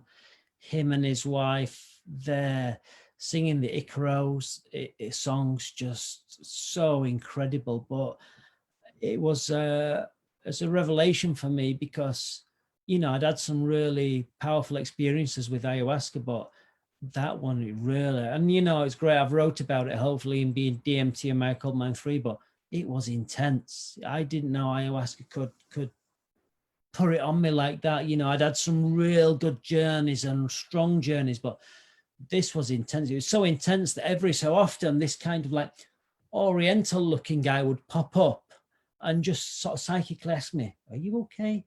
And I'm like, and then it would carry on, like, and it was really fast. It was like a proper breakthrough, really putting it on me. And I was like, wow. But yeah, I'm a big fan. I mean, regrettably, these experiences, even, domestically, are expensive. And it's a shame, because if I had the opportunity to do that weekly without sort of, reneging on my family duties, I would do that weekly. I think it's just stupendous. Do you see any crossover from the DMT to ayahuasca? Yeah, I mean, that's really what I wanted to do. I mean, I was worried about ayahuasca with purging, the vomiting and the purging, and that kind of sort of put me off for a while. But a friend from America talked me into it. He came over here and we did, and the purging is nothing. It's beneficial, to be honest. It's really beneficial. The experience is just formidable. It's just wonderful. And it sort of really helped me really to correlate with what I'd experienced from smoke DMT with the ayahuasca. Yeah, it was really kind of like told me anyway that, you're on the right lines with the arguments you've made for consideration. You're absolutely on the right lines. Because what fascinates me with DMT is some users and even users who are far more experienced than me, they poo-poo all this entity interaction. They say, no, it's just your mind. It's your mind alone. And I think, how can you say that with your level of experience? So I think it's really interesting why that is. And I think it's maybe some individuals are just an evolutionary level where they're more receptive to the reality of what's actually occurring, whereas others, they get all that wonderful visionary experience. And some of them even have those invasive experiences. And when I say, well, what do you say about that? They just, oh, it's a tactile hallucination. I'm like, how can you? I mean, I've had experience where my lips have been sealed up, and I've known they've been sealed up, and I've eventually got the courage to try and open my mouth, and my mouth just will not open because the entity has absolutely sealed it up. That said, at that moment, if I'd have panicked or exhibited any fear, the entity would have gone and I would have been able to open my mouth. But because I knew what was happening and I trusted the entity implicitly, I let it do it. I mean, I've even had that where it's sealed up my lips and it's even sealed up my nasal cavity. And I've got this one breath in me and it's diminishing, and I'm not panicking, you know, and it gets to the point where you need to sort of take in this breath, and then it lets you at the moment where you just about start to worry, you take in this breath, and then when you speak or you exhale, your voice is modulated so bizarrely, you feel obliged to speak again. I think what I'm trying to say is if you see that these are genuine entity interactions, and if you put your trust in these entities, they will show you some real bizarre tricks, and they will astonish you. I mean, you know, the visual stuff is astonishing, but the invasive stuff with that sealing up your lips and your nose and operating within your brain or your eye or your throat cavity, it's really bizarre. But, you know, you trust these entities, even if they're sort of putting a dark twist on it. You know, I think when they're putting a dark twist on it, they're kind of like maybe testing your resolve to go back, because I've had experiences that had they been among my first, I would never have gone back. But, you know, I thought, okay, I'm going to go back. You know, I've got some experience, and you go back and it's like the next experience or experiences are almost like a reward. You know, it's joyful, it's wonderful, it's ecstatic.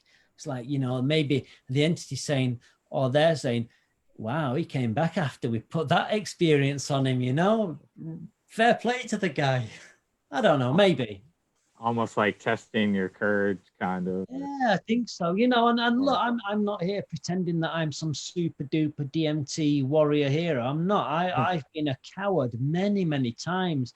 And I'm pleased to say I've been a hero to my own satisfaction many times. But look, my last breakthrough must have been 6 to 8 weeks ago, with a vape device in the lounge, and that was a powerful experience. And I'm not gonna lie, I'm struggling to go back. I mean, I've got the excuse that my boys are of an age where I can't sort of do it as freely as I could when they were younger. I've also got the excuse that they're home because of the pandemic and the lockdown. But I feel it's easy for me to use that excuse.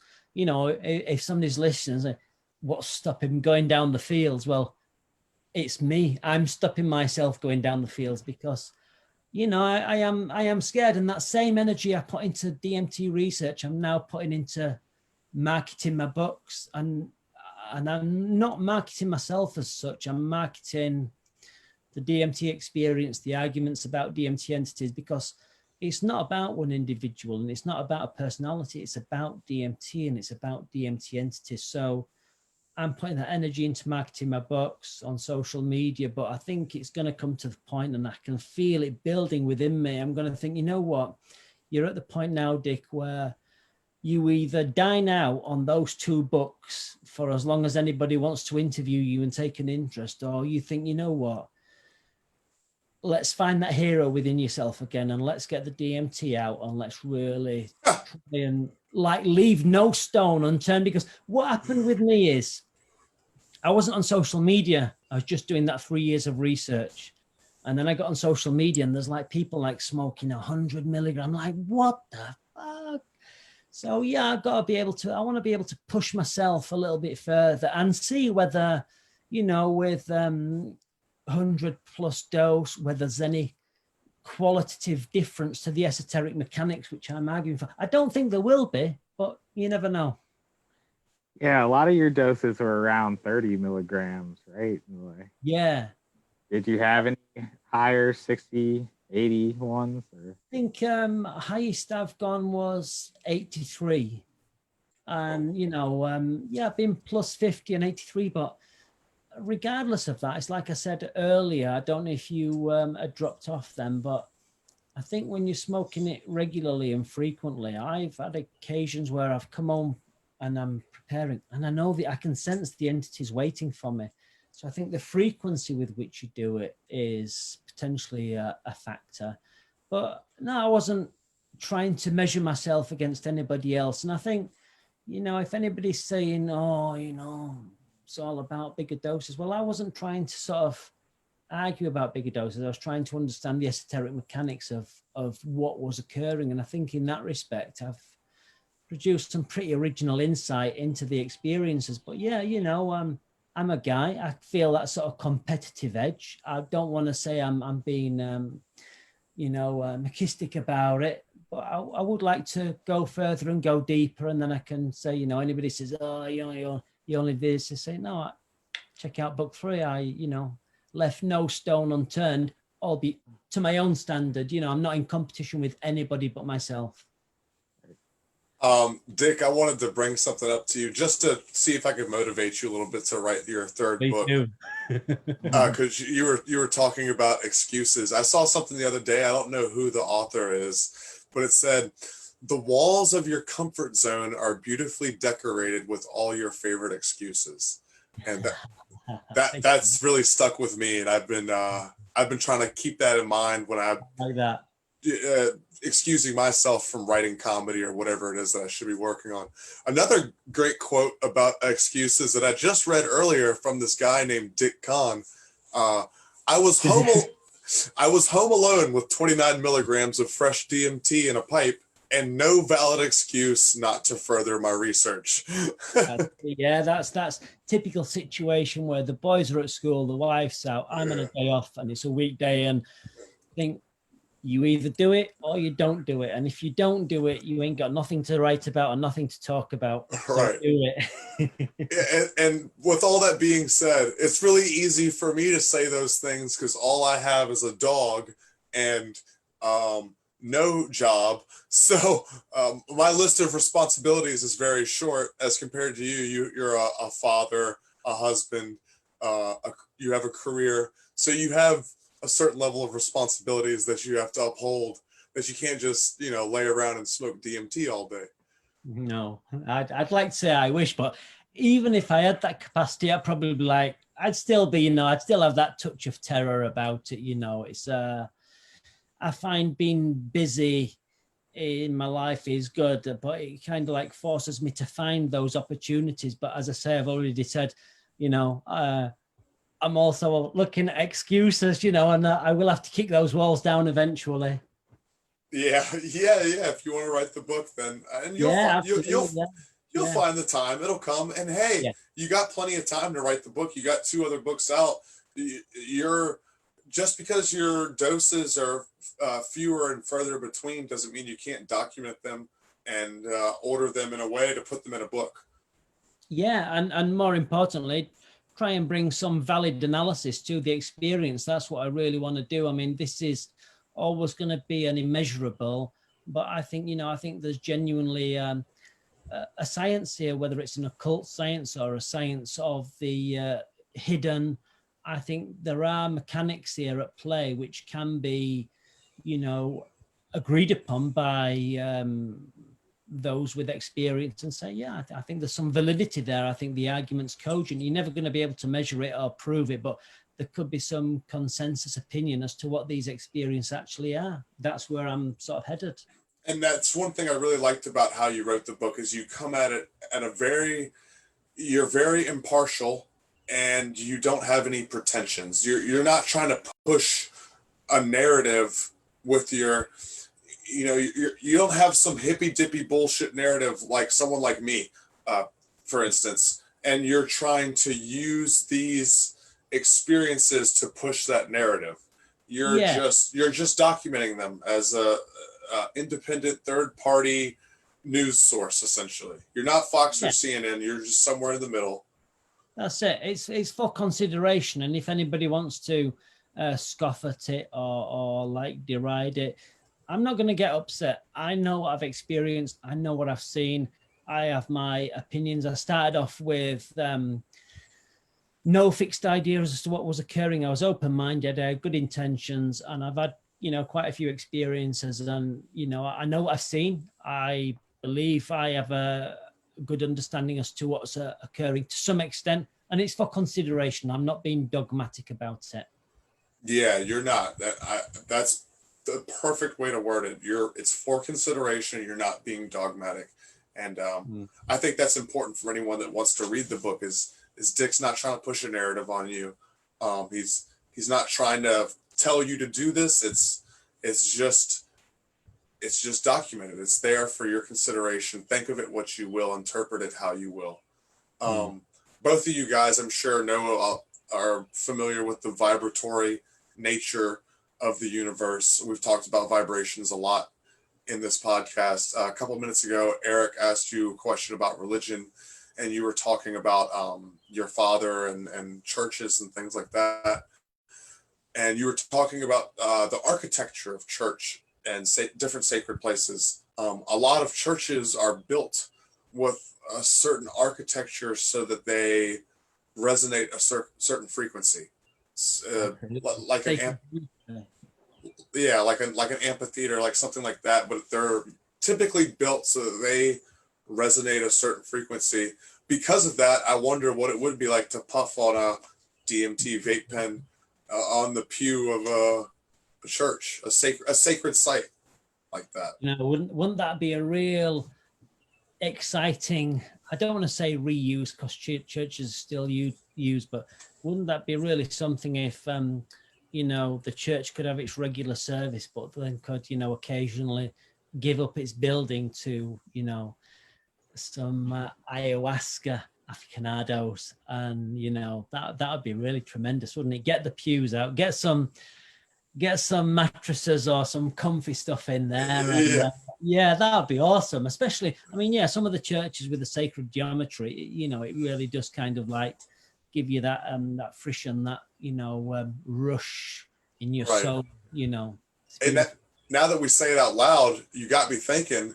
There's a wonderful artist named Alex Gray who is hugely into DMT culture and actually has his own church, sacred building, whatever you want to call it, that's very much built with sacred geometry and stuff like that. And I'm pretty sure that they do ayahuasca ceremonies and stuff like that there. Wow, man, that's incredible. I didn't know that. Look at them. So it seems like it is a possibility. Yeah. That's just something I wanted to throw out there that struck me earlier when you guys were talking. We've been going for a while, Dick. Sorry if we're eating up too much of your time, but Eric, I'm sure you have a few questions still as well.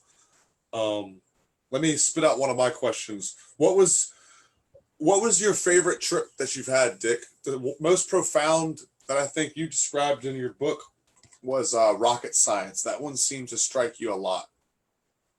Ooh, I can't remember that. I recognize the title, but I can't think back what the experience was. So that was the one where the tactile perception that your mouth was formed of rubbery synthetic material was without doubt. Oh my God, yeah. My God, that is, Bizarre conviction the entity was entirely capable of rendering me a living and yet wholly synthetic being. Yeah, so that was one of the very first, if not the first, invasive experience, and it just seemed to be it just made me feel like I was like a constructible puppet, and I could be taken apart and put back together, no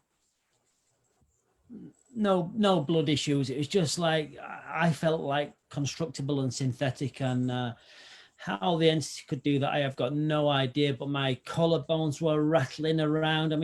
Not literally, or at the time it really felt like they were being manipulated to some bizarre extent. And what they can do is just incredible. Okay, so maybe not your favorite experience, but definitely a profound one. What was your favorite experience? So Maybe not even from this first book. I think my favorite ones, and these are like a thematic experience where I've smoked outside, because if you're saying that these entities are the ones imposing the visions, then what do these entities actually look like? Well, unless you're in their realm, you're probably not going to see them in their natural state unless you're in that realm and in that state also. But there's been experiences where I've smoked outside, and an entity's manifested in my setting, and it's been like a vast, almost like a huge multifaceted gemstone or diamond with like thousands of facets to it, all in beautiful geometry, beautiful symmetry. And that's in otherwise consensus reality.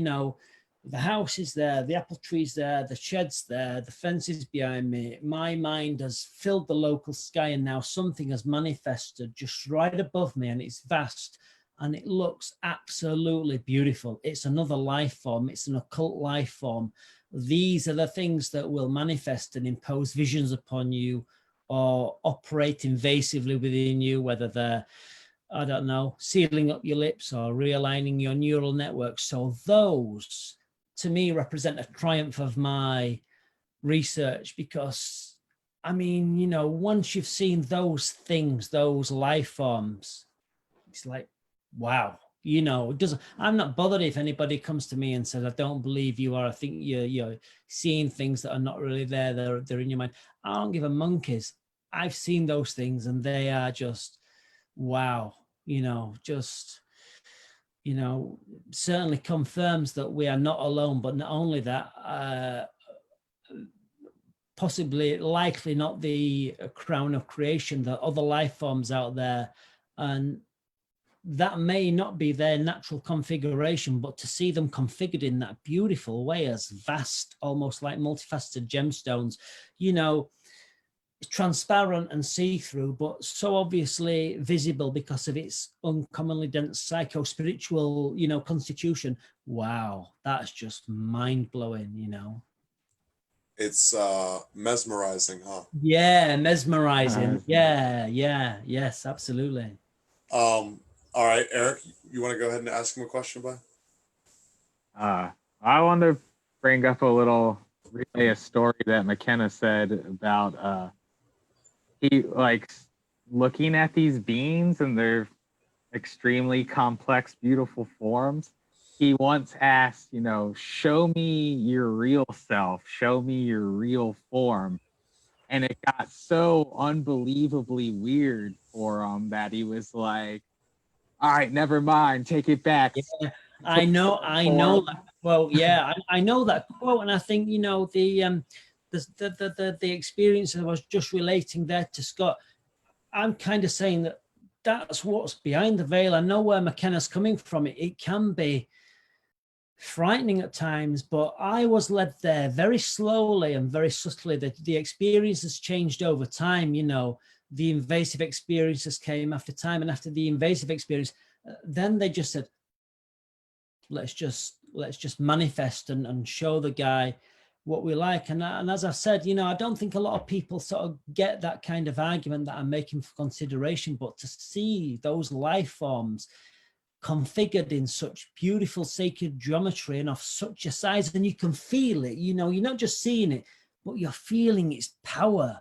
I mean, these are really powerful and wise things on their own evolutionary arc. They're in their own realm, subject to their own laws, whatever. But to see that, wow, it's like, I'm a big fan of ufology, and I think there is a link between whatever that enigma is and these DMT entities. I've experienced them operating in a quasi-physical, paraphysical manner. And I think it's the same with the ufology. Sometimes those craft objects, whatever you want to call them, they can manifest as solid objects. But, I don't think that's their real nature. I just think they're absolute masters of, I don't know, mind manipulation, their own mind. makes you wonder what's in store for us after countless aeons of evolution. I suspect that ultimately we will divest ourselves of our blood and bones and flesh and become something else on another plane. But as I say, that's countless aeons away. I don't think this thing, evolution, doesn't work like that. It takes a very, very long time. Definitely. So you think these are like are you like, we were talking earlier about if the possibility of some of these entities were people once. So it's got me thinking about the concept of like enlightenment and solar consciousness, and then placing your solar consciousness in your solar body when you die, so that when you go through the when you kind of go through the cosmic washing machine that would wash your consciousness, right? So the idea is that we die, our consciousness goes to this, celestial state, and we experience that realm for however long, and then we go through a sort of cosmic washing machine that cleans our consciousness, makes us forget, and then dissipates our energy back out into the universe, like our reincarnation cycle.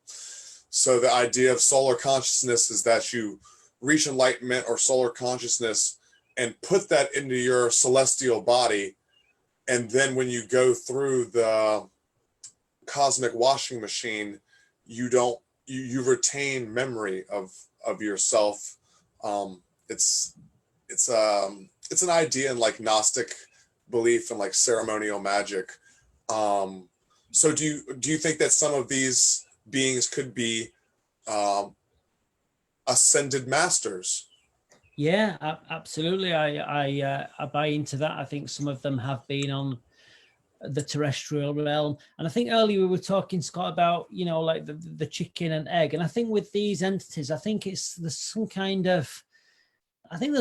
of coexistence, because whatever they have, we have within us. That astral aspect, that mental aspect, that divine aspect. So there seems to be some aspect of co-evolution between them and us. I mean, sometimes you smoke DMT and it's like either the entity's there or it's interacting with you in such a way that sometimes you don't feel like it's an actual separate entity. You feel like you've sort of connected to a reservoir of energy that maybe spans the globe, and it's just of a sort of archetypal nature. Sometimes it does feel like that, but I've got to say, I really like your phraseology, cosmic washing machine. I think that's absolutely inspired, because what you were alluding to, yeah, I buy into that kind of those esoteric occult post-death mechanics, and I think the way you expressed it, like a cosmic washing machine, yeah, absolutely. I think ultimately the ego will have to be incorporated into the spiritual ego, and when the spiritual ego reigns supreme, then maybe we've got that Christ consciousness you were alluding to, but it's going to be over, in my opinion, countless aeons. There's going to be some tough trials ahead. Good things don't come easy. Yeah, good things definitely do not come easy. It takes trial and error, and that's the thing about it too, is do you want to climb the mountain, Dick, or do you want to get helicopter dropped off at the top? It's going to be much more satisfying when you get to the top if you climbed it. I wish you had not used that, because I have got a terrible fear of heights. All right. Well, and you know what? And I know he's kind of like, they'll show you something on TV, or I'll be in a glass lift at work and my toes just like a bird trying to cling onto a branch. And I know, deep down, I know that in this lifetime or another lifetime, I'm going to have to overcome that fear. And it makes me wonder why I've got that fear. It makes me wonder whether in some past life I've succumbed to some, grotesque death from fall from height. So I really have this fear of heights, and But yeah, like you say, when you've climbed the mountain, you're going to feel so much better. So I have reoccurring dreams and sort of a fear of, I have reoccurring dreams of like drowning, bad things happening to me in the ocean, tightrope bridges that I'm having to walk over large bodies of water, and it's the body of water that's part of my fear.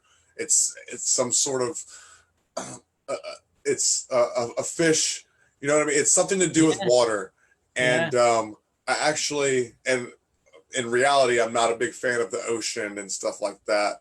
But I was telling a friend about these dreams and this fear, and my friend Eric actually told me that, well, maybe you died, maybe you drowned in a past life. Yeah, I suspect there might be something like that, because I have dreams with water and I just love those. I love swimming. I love the ocean. I love water, but heights, no, sir. You know, so it makes you wonder whether in past lives, recent or remote, there has been some kind of like, you know, loss of life through, in your case, water, in my case, from a height. Interesting, isn't it? Yeah, that is interesting. What about you, Eric? Is there any fear that you have? What do you think happened to you in a past life? Like, I have an irrational fear of like getting shot in a drive-by or something when caught. Like that. You were probably a Compton Crip in your past life. That makes the most sense. But yeah, I don't know. Yeah, you go ahead, Eric. What was I gonna say? What is the time like in those experiences? Have you ever felt like you've been there for ages, or does it always feel like 15 minutes? Yeah, because you talked about salvia too, and I've heard stories about people smoking salvia or DMT and feeling like they've been there for months, years, that they lived a life in that 30-minute, 15-minute span. Yeah, no, that's interesting, because I have spoke to individuals, and it seems there have been some individuals who with DMT have smoked, and they are, you know, they state that they for a period they lived another life, and they've come back with all these memories of this other life in their conscious mind. And you know, I know I spoke to one individual, and he was struggling with it, you know, because it was like he'd been on this trip, and it was like 3 years of living another life, and he had all those memories in his conscious mind, and he was struggling with that. So that happens. I got to say, with the time dilation, I've not really experienced that, and either that's because my mindset was really intently focused on observing and understanding the experience, or I've just not been as deep as maybe other people have.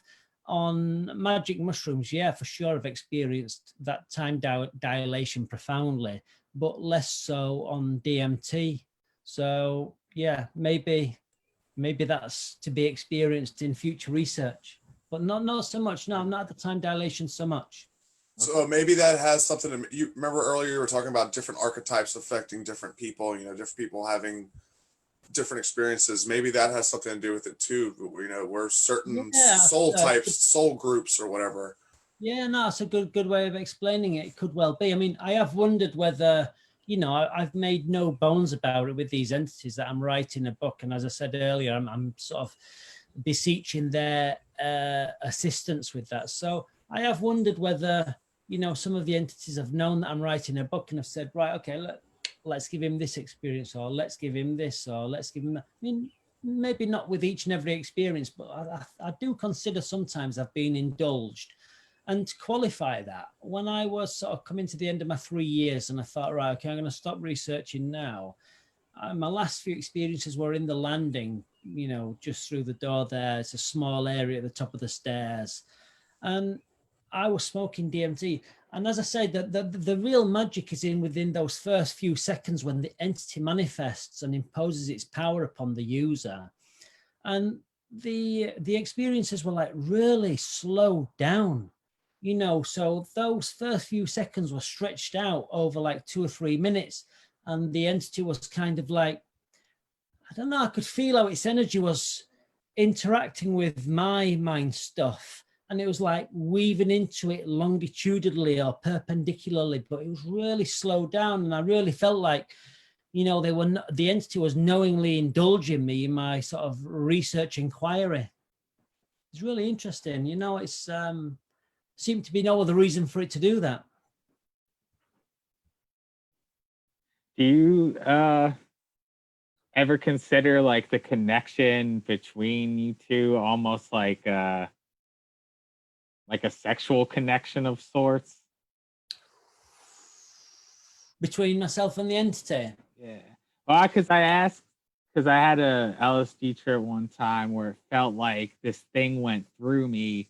And then when I got done, it was like, I felt like I just got laid. I was like, and I like put glasses on and I was like, space, you know, Yeah. So like, I don't know. I've had nothing overtly sexual. I've had massages, and I mean really like bizarre massages. I've had like my brain massaged, I've had my temples massaged. I've even been laid on my back and had like a really thorough back massage as the entity operates in that quasi-physical, paraphysical manner and has given me a beautiful, back massage that's really sort of put me in bliss. In terms of sexuality, nothing of there was one occasion where I smoked again on the landing, and I think it was after the experience, and all that mind stuff is still in the air. You can see that kind of psycho spiritual uncommonly dense substance. And there was one occasion where there was this, like, it was like a pornographic image of a lady in stockings bent over exposing her rear. And I kind of, as much as I have a really healthy sex life with my wife, and I'm not so narrow-minded as to say I've never seen porn and it doesn't interest me. But in that kind of like post experienced state, seeing that kind of imagery within my own psycho-spiritual substance, I didn't like it. I was like, no, you shouldn't be here. That's like, it's like, I want to sort of keep that separate. I remember speaking to one guy a couple of years ago, and he seemed to be like smoking DMT and looking at porn. And we had this conversation, and I couldn't really understand where he was coming from, but his fixation seemed to be smoke DMT. Obviously, it wouldn't be a breakthrough dose, but smoking it and looking at porn. And yeah, I don't know, it's really unusual. But no, I prefer to keep them separate. I'll be honest, if an entity wants to come and make love to me, even though I'm married, I'm probably not going to say no. And I will have to seek my wife's forgiveness. For, and any really sort of like, powerful female entities up there, want to provide that kind of experience for book 3, I'll put some aftershave on. Yeah, some aftershave. Burning incense. Yeah. It's tongue in cheek, but yeah. Tongue in cheek. But in a sense, like, I guess the energy exchange is it's not like sexual in a physical sexual sense, but as in like emotional, mental exchange of energy is sort of powerful. Yeah. I mean, I've been moved to tears many times, and like your heart swells with love and adoration. I mean, there's been occasions where I've had experiences in the garden and the entity has given me a tremendous experience, and it's hung around afterwards and kind of like sort of looked at me, gazed upon me questioningly as like, who are you? What have you got for me? And I've kind of like felt obliged to like torn my shirt open and felt like if I could tear my chest open and offer my heart up to the entity, I would do so. That feels like the natural reaction. And that, I suppose, you're looking at concepts such as devotion and worship. You're clearly in the presence of something that is evolutionarily by far your superior, and to like act, disrespectfully or ignorantly, it doesn't behold you in any way endearingly to the entity. And I've undertaken some pretty bizarre actions, but at the time they felt absolutely natural, and I stand by them, certainly enough to document them honestly. It's definitely something that you have to be like sincere. I don't want to say serious because I don't like that word because I'm a silly person, but you have to be sincere. It's like you said, it's like going to a funeral in a Hawaiian shirt. Yeah, you're right. You've got to be, because I say, as we said earlier, your thoughts and feelings are probably not as private as you would like to think they are in those, especially in those states. Right, right. Because I feel like those beings work on a telepathic level. Yes, And yeah, the like, communication. I mean, I have had some verbal communication, but by and large, it's very much telepathic, and I think it's right to assume it works both ways. I yeah, wonder go ahead, if Eric. I wonder if they can see our mind, like we see each other's bodies, like if it's just clear to them. I suspect so. I suspect we're like an open book to them, but I think the depth to which they will go into your psyche probably depends on one, how much you have smoked, and how powerful the entity is, and maybe there's some natural defense against lower entities. I don't know, maybe not getting too deep, I don't know. These are become deep philosophical but interesting questions. Do you think there's any free will on how deep you can allow them to go? Like, you can't go any deeper. Please stop. Kind of. That's a really good question. I think with DMT, it just doesn't come down to the substance, but it comes down to you as an individual, sort of where you're at karmically, what state your chakra health is in. I think with DMT, it's a forced mystical experience, and to some extent, you're probably leapfrogging, you know, you're leapfrogging the capacity of your chakras to, interact with these entities. But I think ultimately it's going to come to a limit, but could be different for different individuals depending on their spiritual maturity. It's like the guy from on DMT, the spirit molecule. He had that very physical feeling and it popped through his head. And, he said he saw, the clouds, the gods, the winged beings, and yeah, I think that's a really moving and profound part of that documentary, and I really sort of bought into what he said he had experienced and seen. So I think it probably comes down to the individual. But I mean, there's that concept, that esoteric occult concept, that with the what is it, with the right attitude or the right will, even the gates of heaven can be stormed. So anything's possible. Dick, throughout this entire podcast, we've given tons of tips and hints on suggestions on trying DMT, but do you think that you could give one broad overall synopsis advice for anyone looking to dip their toe or dive in this pool? Yeah, I would say, I mean, I can only really look back at how I approached it, and I think, do the research, listen to what others have said, question why you want to go into it.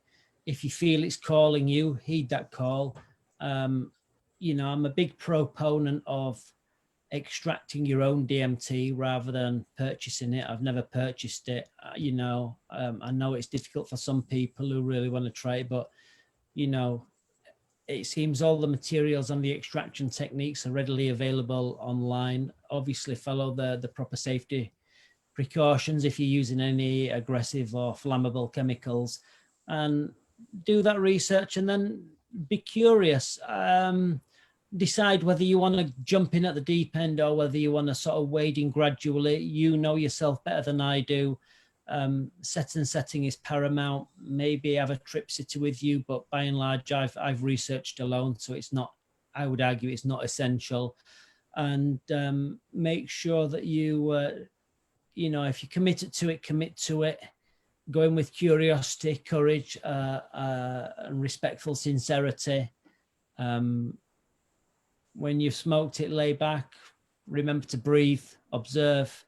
And then when you come out of the experience, reflect and integrate it into your everyday existence, incorporate it into your mindset. It's something that's, it's ontological shock, I think is the phrase that's going around at the moment. It really will shock you because you will have seen something that you could not otherwise have imagined. So yeah, just that. Be brave, be courageous, be curious, and be respectful. And I would like to add to that as which by the way, I shouldn't add to that. That was all No. terrific advice. And there's not really much that I could add to that. But since you're on the podcast and since I'm a writer as well, not of books, but I write comedy, I keep journals, like daily journals, dream journals. I keep spiritual journals, meditation notes, things like that. I'm always noting things.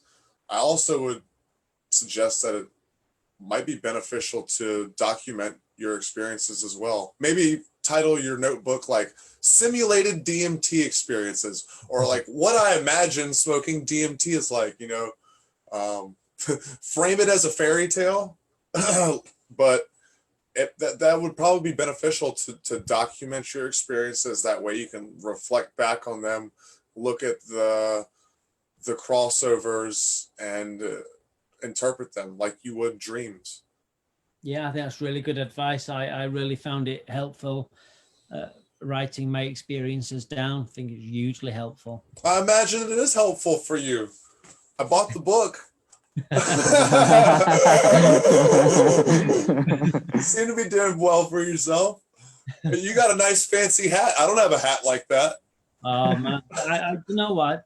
I don't know whether I think I must have found this hat. I've had it for years and years, and it's like it's become like a part of my life. I've had it for like, I don't know, countless years. So it's like, where's my hat? Where's my Deerstalker hat? So yeah, it just sort of keeps me incognito to a reasonably pleasing extent. I hope so anyway. I don't want to go into work next week and say, I saw you once, got once. Da, da, da. Don't worry, nobody's going to watch this. All 7 people are going to be like, man, that guy was amazing. Oh, thank you. No. Eric, go ahead, bud. You ask another question. I want to peter out here and just, Eric, we'll bounce questions back and forth before we stop. All right. Have you ever tried the 5-MeO DMT? I have got 5-MeO DMT. I do you know what? I've got the and I have got the toad medicine, and I prepared a pipe here a couple of weeks ago, and it's still there. It's still wrapped. I hope it's not oxidized, and I'm back to those excuses again. Because with this, I want a sitter for the first experience. I want my wife to watch me. So getting that time with the children around and a setting that I'm comfortable with. Yeah, I will get tried, and it will be incorporated into DMT and My Occult Mind 3. But as yet, no, I'm a 5-MeO virgin. But she's all there behind me. I'm just waiting for the opportunity. And I'm very lucky. People have been really kind, and for my research, they have gifted me, synthetic and the genuine toad medicine. So I'm very lucky to have some really good friends looking out for me out there. Those are some good friends. Yeah. It's good to have friends in high places. Yeah. Yeah. I wasn't going to ask this question, so this gives us time for extra question. Have you ever smoked it in the bathtub? That's where I want my next experience to be. I want to be in water. I want to be in a bathtub. I have been in the bath, and I have imagined what it would be like smoking DMT in the bath. And you know what? Not so much the acoustics, but those hard surfaces, the capacity for that entity to really kind of like put it on you. I just think I'd be freaking out. So no, I haven't. You're saying like the space is too claustrophobic, like it wouldn't take much to squeeze. Not so much that, but I don't know if it's in book 1 or book 2, but in physics, there's a law called Beer's law, which states that when radiant energy impinges upon a surface, it's either reflected, absorbed, or transmitted. So if I smoke DMT indoors, my mind stuff amplifies. The room becomes turbulent and looks underwater. And I'm arguing, or for consideration anyway, that some of that energy transmits through the walls, some of it's absorbed into walls, and some of it's reflected. And I just think in the bathroom with those hard surfaces, I just think it would be intense. I mean, the bathroom's as big as the landing, so it's not the size that puts me off. It's the hard walls of the hard surface of the walls. I just, I don't know if I'd have the courage to do that. Be an experience, though. It's the tile and the porcelain and just, yeah. I don't know. It's just, I have wondered whether I'd ever do it, and I would never say never, but it's like it's a big ask for me. That I don't know if anyone ever done it. All right, that's good input. I've been thinking about, like I said, I've been kind of fantasizing about that, so I'm giving it second thought now. New fantasy, cabin in the woods, hot tub on the deck. So you're like in a hot tub, but you're also have the vastness, the infinites of outdoors. You have the stars. Now you're selling it. Now that sounds perfect. That Right. sounds really good. Yeah. And then we'll puff on opium when we come down. Sounds brilliant. Let's get that booked. Yeah. Yes. We can do a podcast. Yeah, that sounds really good. And it's interesting because you like, if you consider different locations to smoke DMT, you know, I thought, what would happen if you smoked it in a submarine, you know, like deep down?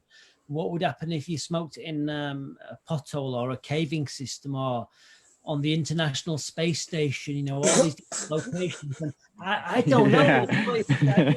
You're brave. So I think out of all of those, I think I'd prefer to be on the International Space Station. Yeah. That's down in the bowels of the earth.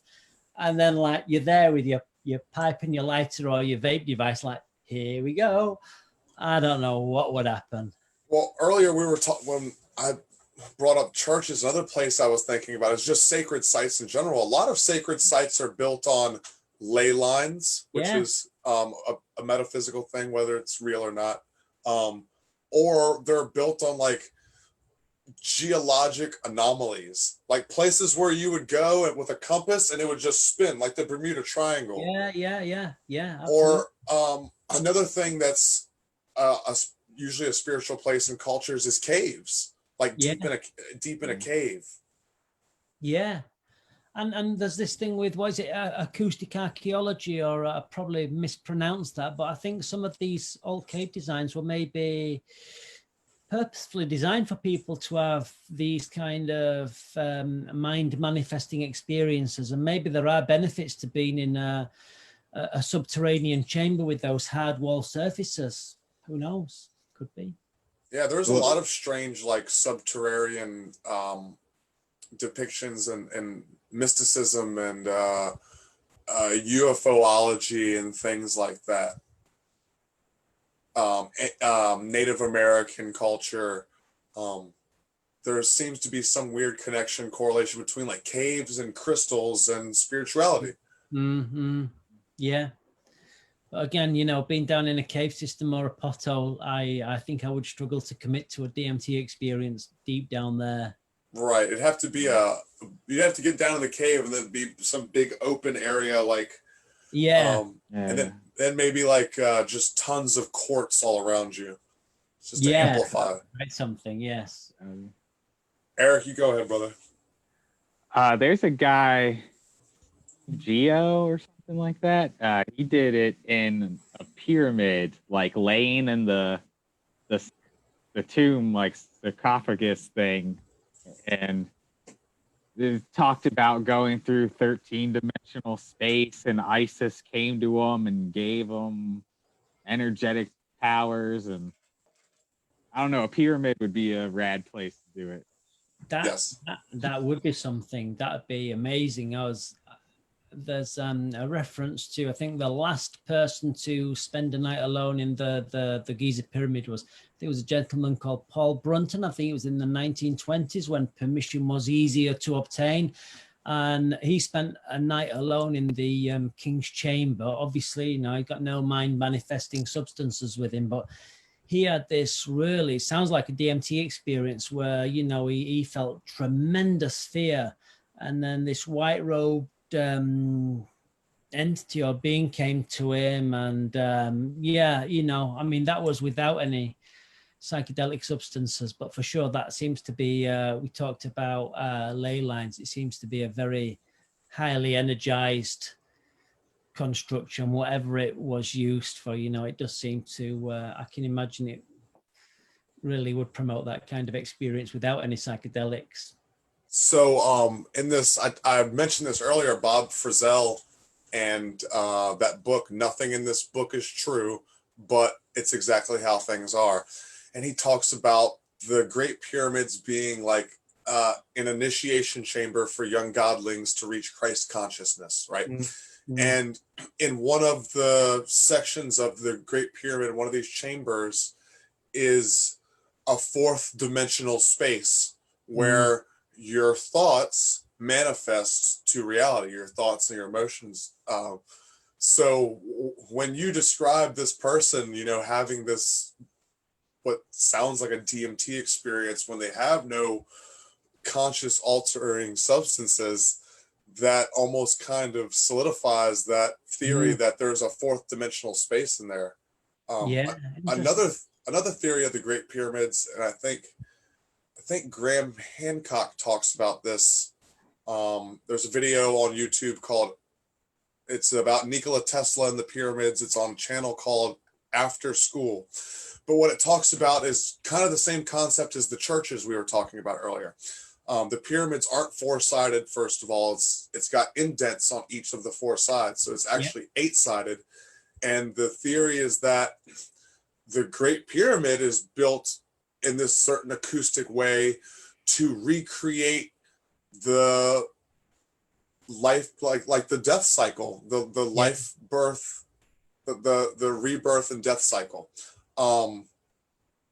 A fourth dimensional space, a resonant frequencies. It's so when you hear about people dying in the pyramids of these strange things, you wonder, is that what happened? Because you're already going in there with a fear-based consciousness because of movies like Indiana Jones and just those type of cons, all the stories about the Tomb Raiders and things. The pyramids are cursed. No, you're cursed. Well, that and that raises interesting questions as to how DMT is going to be, how it's going to be viewed by the institutions of society as it becomes more and more popular, as it is doing. I'm thinking in particular traditional church authorities, you know, Christian, Catholic Church, how they're going to view these experiences when, you know, more and more, I don't want to say youth, but, you know, young adults and young people are sort of turning to direct experience of the spiritual rather than sort of attending church. And I think there might be some, you know, I think some of them are going to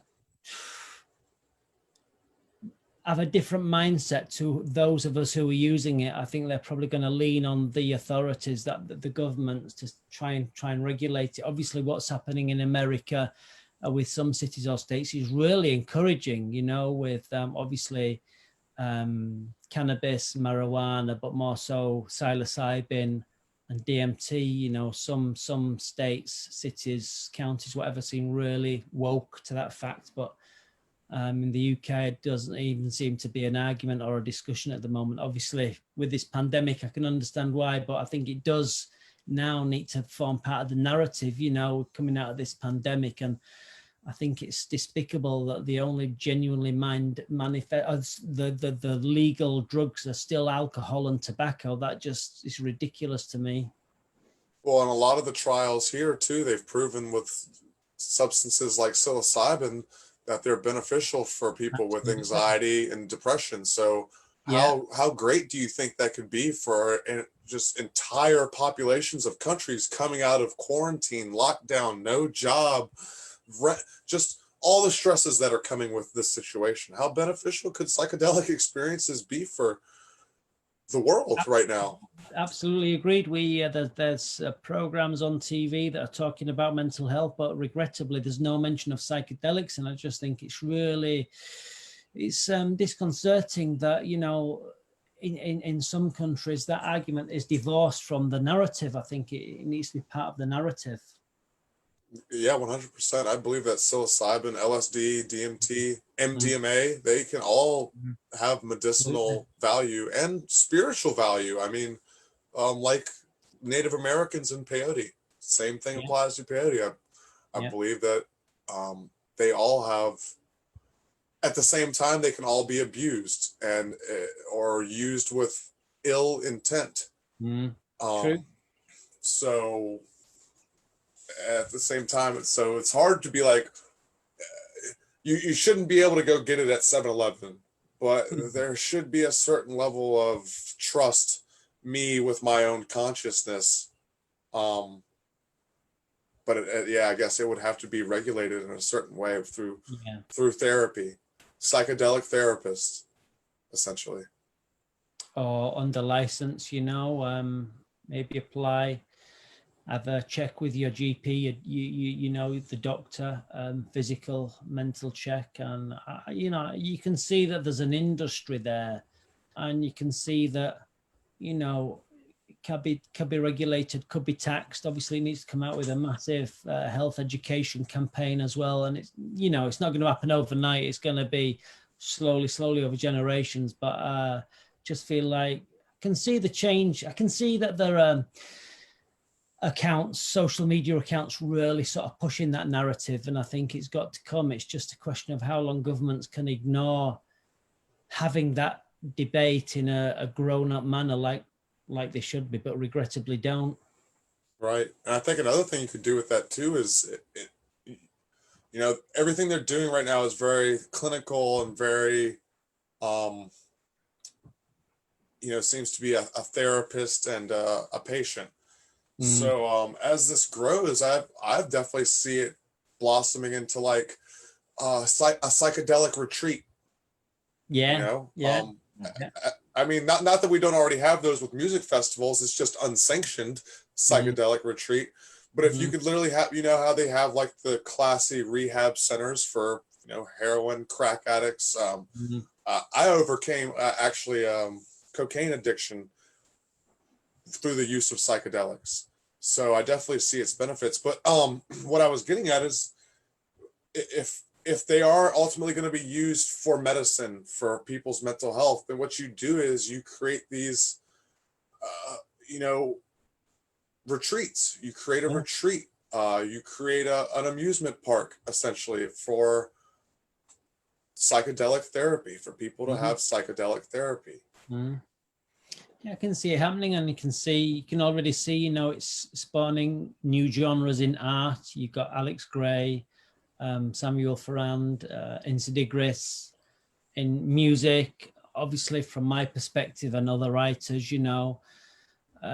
making philosophical arguments or arguments for consideration about, otherworldly realities. So, it's spawning a lot of new genres that will shape, culture and society and ways of thinking. I'm really privileged to be a small part of that. It's very exciting, but, it's hopefully, my approach will encourage other people to undertake similar research and document it, because it's only by writing and analyzing and sharing your opinions that we're going to come to some ultimately consensus opinion. Maybe not in my lifetime. It's still very much a data collection stage, but yeah, it's really exciting. Yeah, I think it is important to document your experiences and like I was explaining how you do, impartial without a narrative, just to document them, so that it almost has a scientific nature to it. And that if more people did that and less people were open about their psychedelic use to defeat the stigma and the taboo around it, which is slow, it's increasing, it's becoming increasingly less taboo. There's a documentary on Netflix right now called Have a Good Trip, Have a Nice Trip, that has all sorts of comedians, actors, singers, people from all backgrounds that are famous talking about their psychedelic experiences. So it is exciting, Dick, to be on the front lines of this movement, because I really do think we are moving towards something great. Yeah. If we can keep our wits about us. And I especially think it's important for people like the three of us to have these conversations too, where we can vocalize ourselves, and not just vocalize ourselves, but show that we're not just burnouts or like burnouts, for lack of a better term, that we can have a intelligent conversation with people, be functional members of society, be a father, a husband, an author, Yeah. and work a 9 to 5 or Yeah. whatever it is. Yeah, absolutely. No, I think it's as valid. It's a good way to, I don't want to say sell it, but to portray it as and I don't even want to say lifestyle choice, but as something that you can incorporate into your life that is ultimately going to be beneficial for you, those around you, and ergo wider society. Yes, if used correctly. If used correctly, yeah. Yeah. I mean, you know, there will always be those that abuse it. It's the same with alcohol, regrettably. You know, I've certainly abused weed in my youth. You know, I've had 20 years, you know, I don't smoke it now, but things can be abused. And yeah, that's just the nature of humanity, isn't it? I would say my experiences with DMT have really bolstered my emotional intelligence. I think possibly before it was somewhat lacking, whereas now I feel it's really bolstered my emotional intelligence and made me a better husband, father, employee, and genuine member of society. Yeah, I agree with that too. Between psychedelics and Eastern philosophy lectures, I feel like I've become a lot better person and still growing, never too enlightened to seek enlightenment, and never too mature to try to better yourself and be better than the person you were the previous day. Well said. Well said. Eric, I have 2 more questions, but if you want to go ahead and ask a question, and I'll.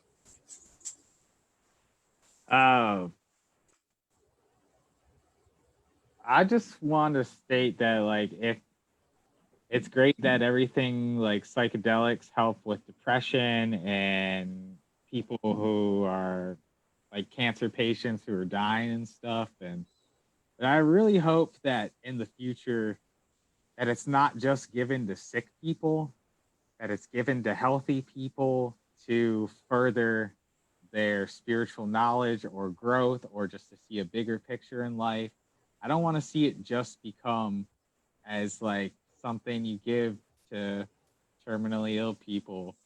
I want to see it become, like you said, a retreat center where anyone can go and grow on the path. And as far as questions go, do you know, like, have you ever heard of the non-dual or the non-dual state? Like, Where you are one with the universe. yeah, the 5-MeO is supposed to give us or give you that. And I've had it with the NNM DMT as well. And I was wondering if you've ever had that where it's like not you and something else, but just you completely everything. I don't think I've been that far, but I've had a couple of experiences outdoors where I have put so much of my mind stuff outside of me that I've not known who I am, what I am, where I am, and felt like the creator of the universe. I'm not even talking God. I'm talking that ever unknowable, you know, originator of the universe. It felt like you're there with him or it or whatever it is, you know, or that thing is in that moment is cognizant of what you're experiencing because it's so paired back to the ultimate divinity or whatever of you know, that essential aspect of you that's shared with the universe. So I wouldn't say I've experienced that absolute duality. Not that I've read from other people, but very close, like completely aloof from the rest of humanity. So yeah, but I've not had, I wouldn't say I've had that one that you've referred to. No, not yet. Eric, are you explaining like unity consciousness? Yeah, in a sense. Yeah, there's no separation between you and the thing, and there's no you and a thing. There's just like this emptiness, like and but the emptiness is something. It's you, and it's This You, I've like, heard about. No, I've not, you know, not experienced that yet. it's like you become one with the void. yeah, in a sense, yes. I think I heard someone Hey, describe it recently as like if you were a dolphin and the universe were like a fishing net. and that you just kind of become entangled in each other. Like it is, you realize that you are just one thing. Yeah, it comes like, because you're kind of always watching. There's you and the object, and you're always the subject watching the object. But when those lines break down and the subject and the object are one thing, that's the When you become the watcher. Yeah, I guess. Right, that's how Alan Watts explains it, right? Like you are not your thoughts, you're watching your thoughts, and like we are actually all that. We are all like the watcher and the infinite consciousness, but we're like behind a mask of what we think is ourself. Yeah, something like that. But the 5-MeO is supposed to give that like on regular. Yeah. So I hope maybe you'll find that out in your next book or in your first. Yeah, I'm really excited to I say really excited to try it. You know, there's some trepidation, and as I say, I want to get the moment right. I want my wife to oversee me. I don't want to be worried that my children are gonna come into the room or whatever. But yeah, it's got to feature. If there is a third book, there's no guarantee there will be, but it's got to feature, as with ayahuasca, for ACO DMT. You know, I've tried intramuscular injection, which is obviously different to intravenous. That was intense, and that's something I'll pursue again. You did the intravenous. Now that lasts like 30 minutes, doesn't it? No, not intravenous. That's like in the vein. I haven't got the. Oh, okay. So this was intramuscularly. So you know, in gluteus maximus, and obviously following hygienic etiquette. I had an online friend, I think, based over in North America, Canada, and took me sort of through what I needed to do to produce the, produce the DMT hygienically and sterilely, and then how to inject it intramuscularly. And yeah, I've done it 2 or 3 times. First 2, just testing the waters, and then third time, yeah, it was really intense few hours, to say the least. But yeah, it's something I would do again. Okay, that's interesting. Yeah. So Eric, Dick, is the 5-MeO harder to extract? Is that why it's not as common? Go ahead. No, I don't know. I have no idea, to be honest. I think it's made synthetically in like the lab, so I think it is harder to make. Like you'd have to know more than just basic chemistry, and also if you want to get it non-synthetically, you have to get it from the toad. So you have to find a toad and squeeze a toad to get it. So. Oh, okay. All right. That makes sense. Yeah. All right. Dick, I read the first book. I loved it. I did the podcast. I loved it so much. But that's all a good enough reason in and of itself. But why should I read the second book? So the first book is actually a revision. So the original first book was retired. So I don't think I've got a copy at hand, but yeah, here we go. So the original DMT and Occult Mind was this big, thick thing. And I don't know, I just came to the view that it was too wordy and it wasn't the writing style that I'd adopted in my second book. So I retired this and re-released it as DMT and My Occult Mind Light, which is what you've got. So you should read the second book because it's got more experiences, but more importantly, it's got far more commentary and analysis into the experiences and what they are and what I think the esoteric mechanics are. The beginning documents what happened after I published the original DMT and My Occult Mind Light, because I'm a self-published author, so it's all my own work. I've got no publisher working on my behalf with a sort of marketing division. Everything I do, it's all me and my will to sort of promote this because I think it's worth promoting. Again, not myself, but the DMT experience, the DMT entities. So it is a bigger book. It's more expensive, but I think the writing style is very direct And I think there's some absolutely wonderful experiences in there and some really insightful analysis. So yeah, it's a good read. I would say that I'm prejudiced, but no, I put my heart and soul into it. I would not have published any of these books if I wasn't 100% satisfied with them or near enough. Okay, and that gets me excited because as much as I did enjoy your impartial outtake and your, lack of narrative commentary, I still was seeking some sort of personal interpretation of what it was that you experienced. So I'm excited to read the second book and see that from you, especially now that I've spoken to you and just get more of a feel for your personality, what kind of person you are. But yeah, to see your commentary on it and just how you perceived it and how you interpreted it, that's exciting to me. Thank you. Yeah, appreciate that. Thank you very much. Eric, last question for Dick, for you.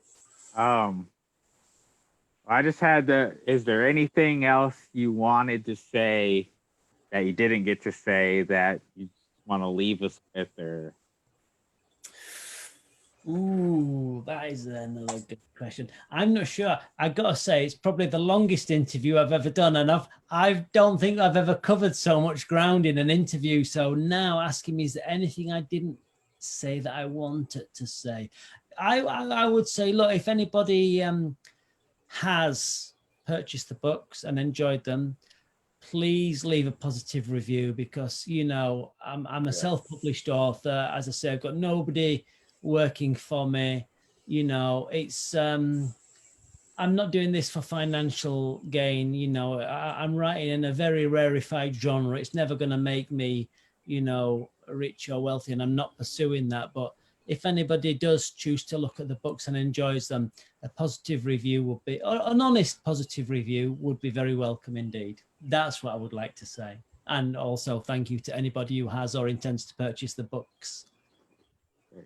Oh, another question would be, how many people have come up to you and been like, Dick, I experienced what you experienced, what you're saying resonates with me, like, gosh, I think you got it right on the money? Or yeah, quite a few. So I've made some really awesome friendships from people all around the world, and a few people, not everyone, really sort of, no, I won't want to say buy into what I say, but share those opinions, those arguments that I give consideration. They see where I'm coming from.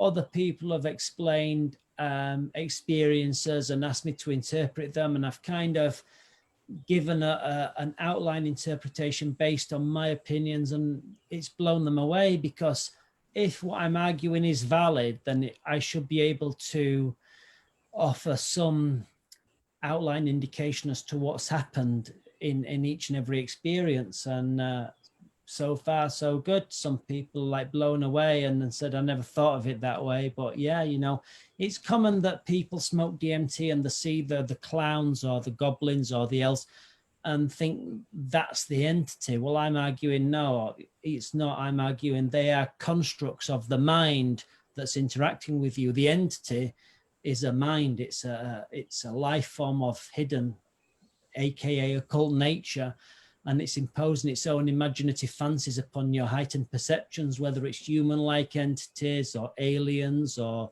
clowns or elves or dwarfs or fantastic scenery.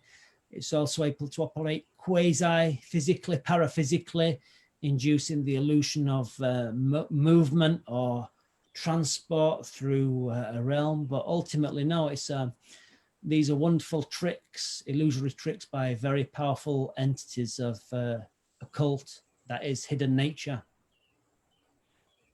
That's deep. Yeah. Appear to you however they need to appear to deliver their meaning. I think I really like that. I really like what you said, because I think my experience has been that these experiences are progressive and initiatory. They change subtly over time, and maybe it's different for each individual, but that's certainly what I experienced. So the experiences to begin with were just so beautiful. and joyful. I mean, it was like, why would I not want to go back for those experiences? They were just delightful. And yeah, I think it kind of draws you in. And I think if you're of a mindset like I was, that's really inquisitive and sort of sincerely determined to understand it, you know, at a deeper level, then it will welcome you in and slowly change over time. And as you can see, it's kind of given me, I would say, maybe unique or original insight into the experiences. I'm not saying I'm an expert, and I'm not saying I know everything. And I would say I've barely scratched the surface of what is a very deep and profound mystery. But I think going in sincerely with a genuine intention to understand it helped me, you know, answer those questions I had myself. Awesome. Yeah. That's wonderful. Thank you. No, I think it's a very religious, spiritual, powerful, all the adjectives, acronyms, whatever you can think of. It's that. It's wow. It's impossible. It's more real than reality. It's life-changing. Absolutely. And it's life-changing. It's definitely life-changing. I have experiences that I think about almost every day. Yeah, I'm sure you guys do too. The first time that I smoked DMT, I couldn't shake the experience. It did not leave my brain.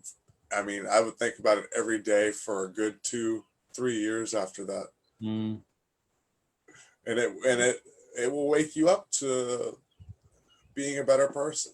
Not in a scary way. Unless you want to perceive it that way, then that's on you. Mm.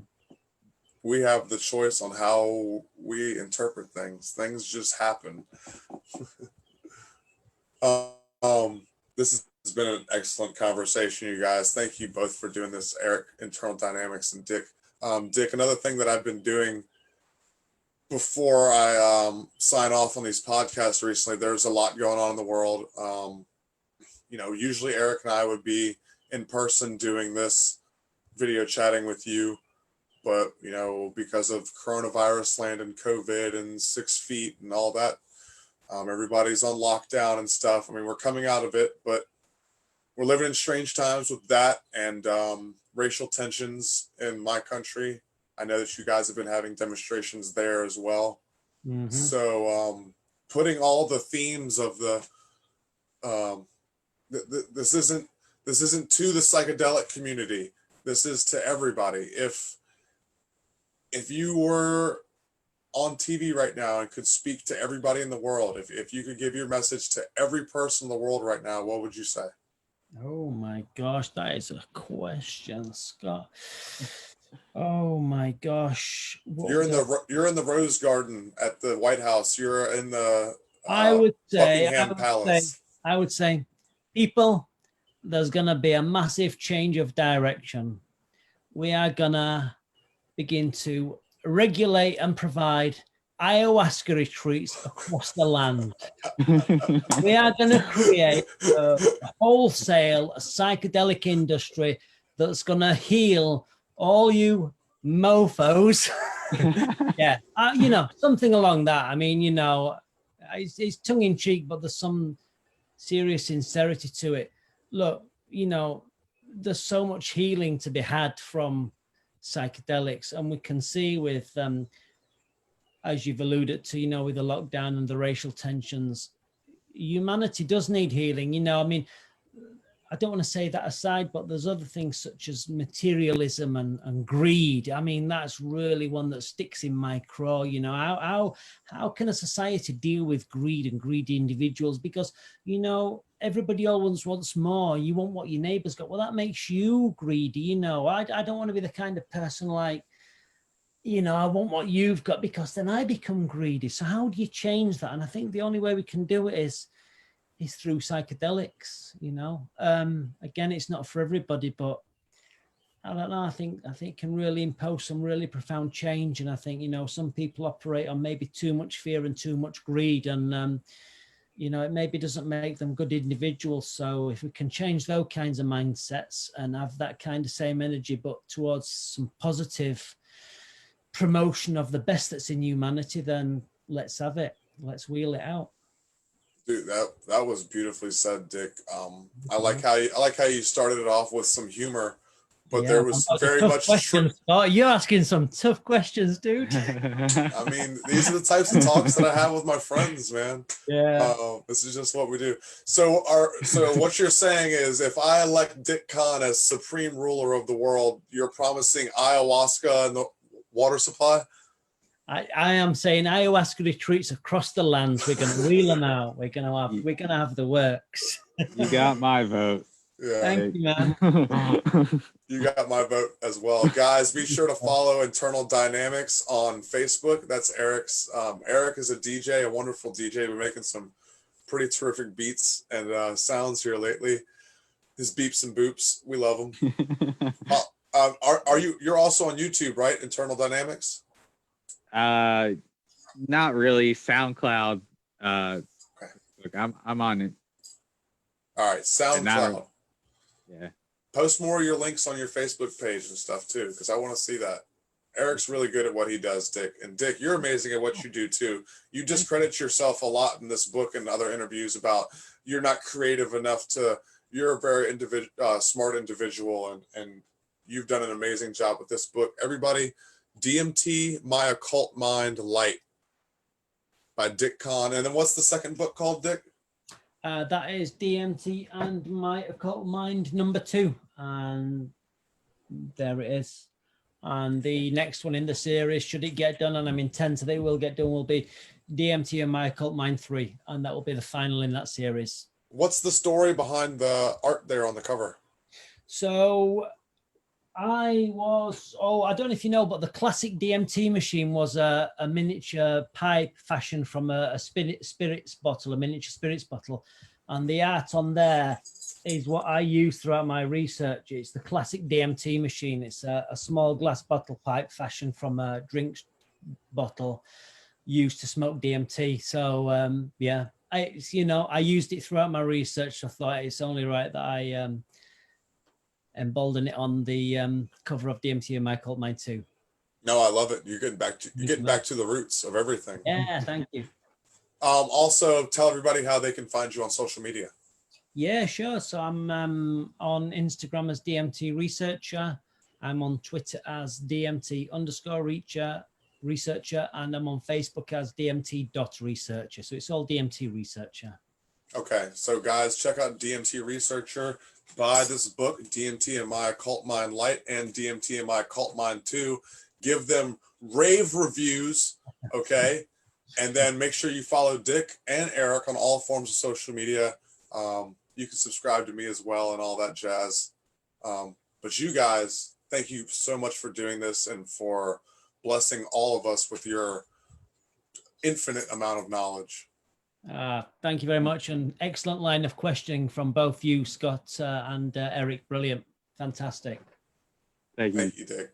You guys have a nice night. Thank you. Yeah. Thanks, Dick. Okay. Bye, guys. Bye.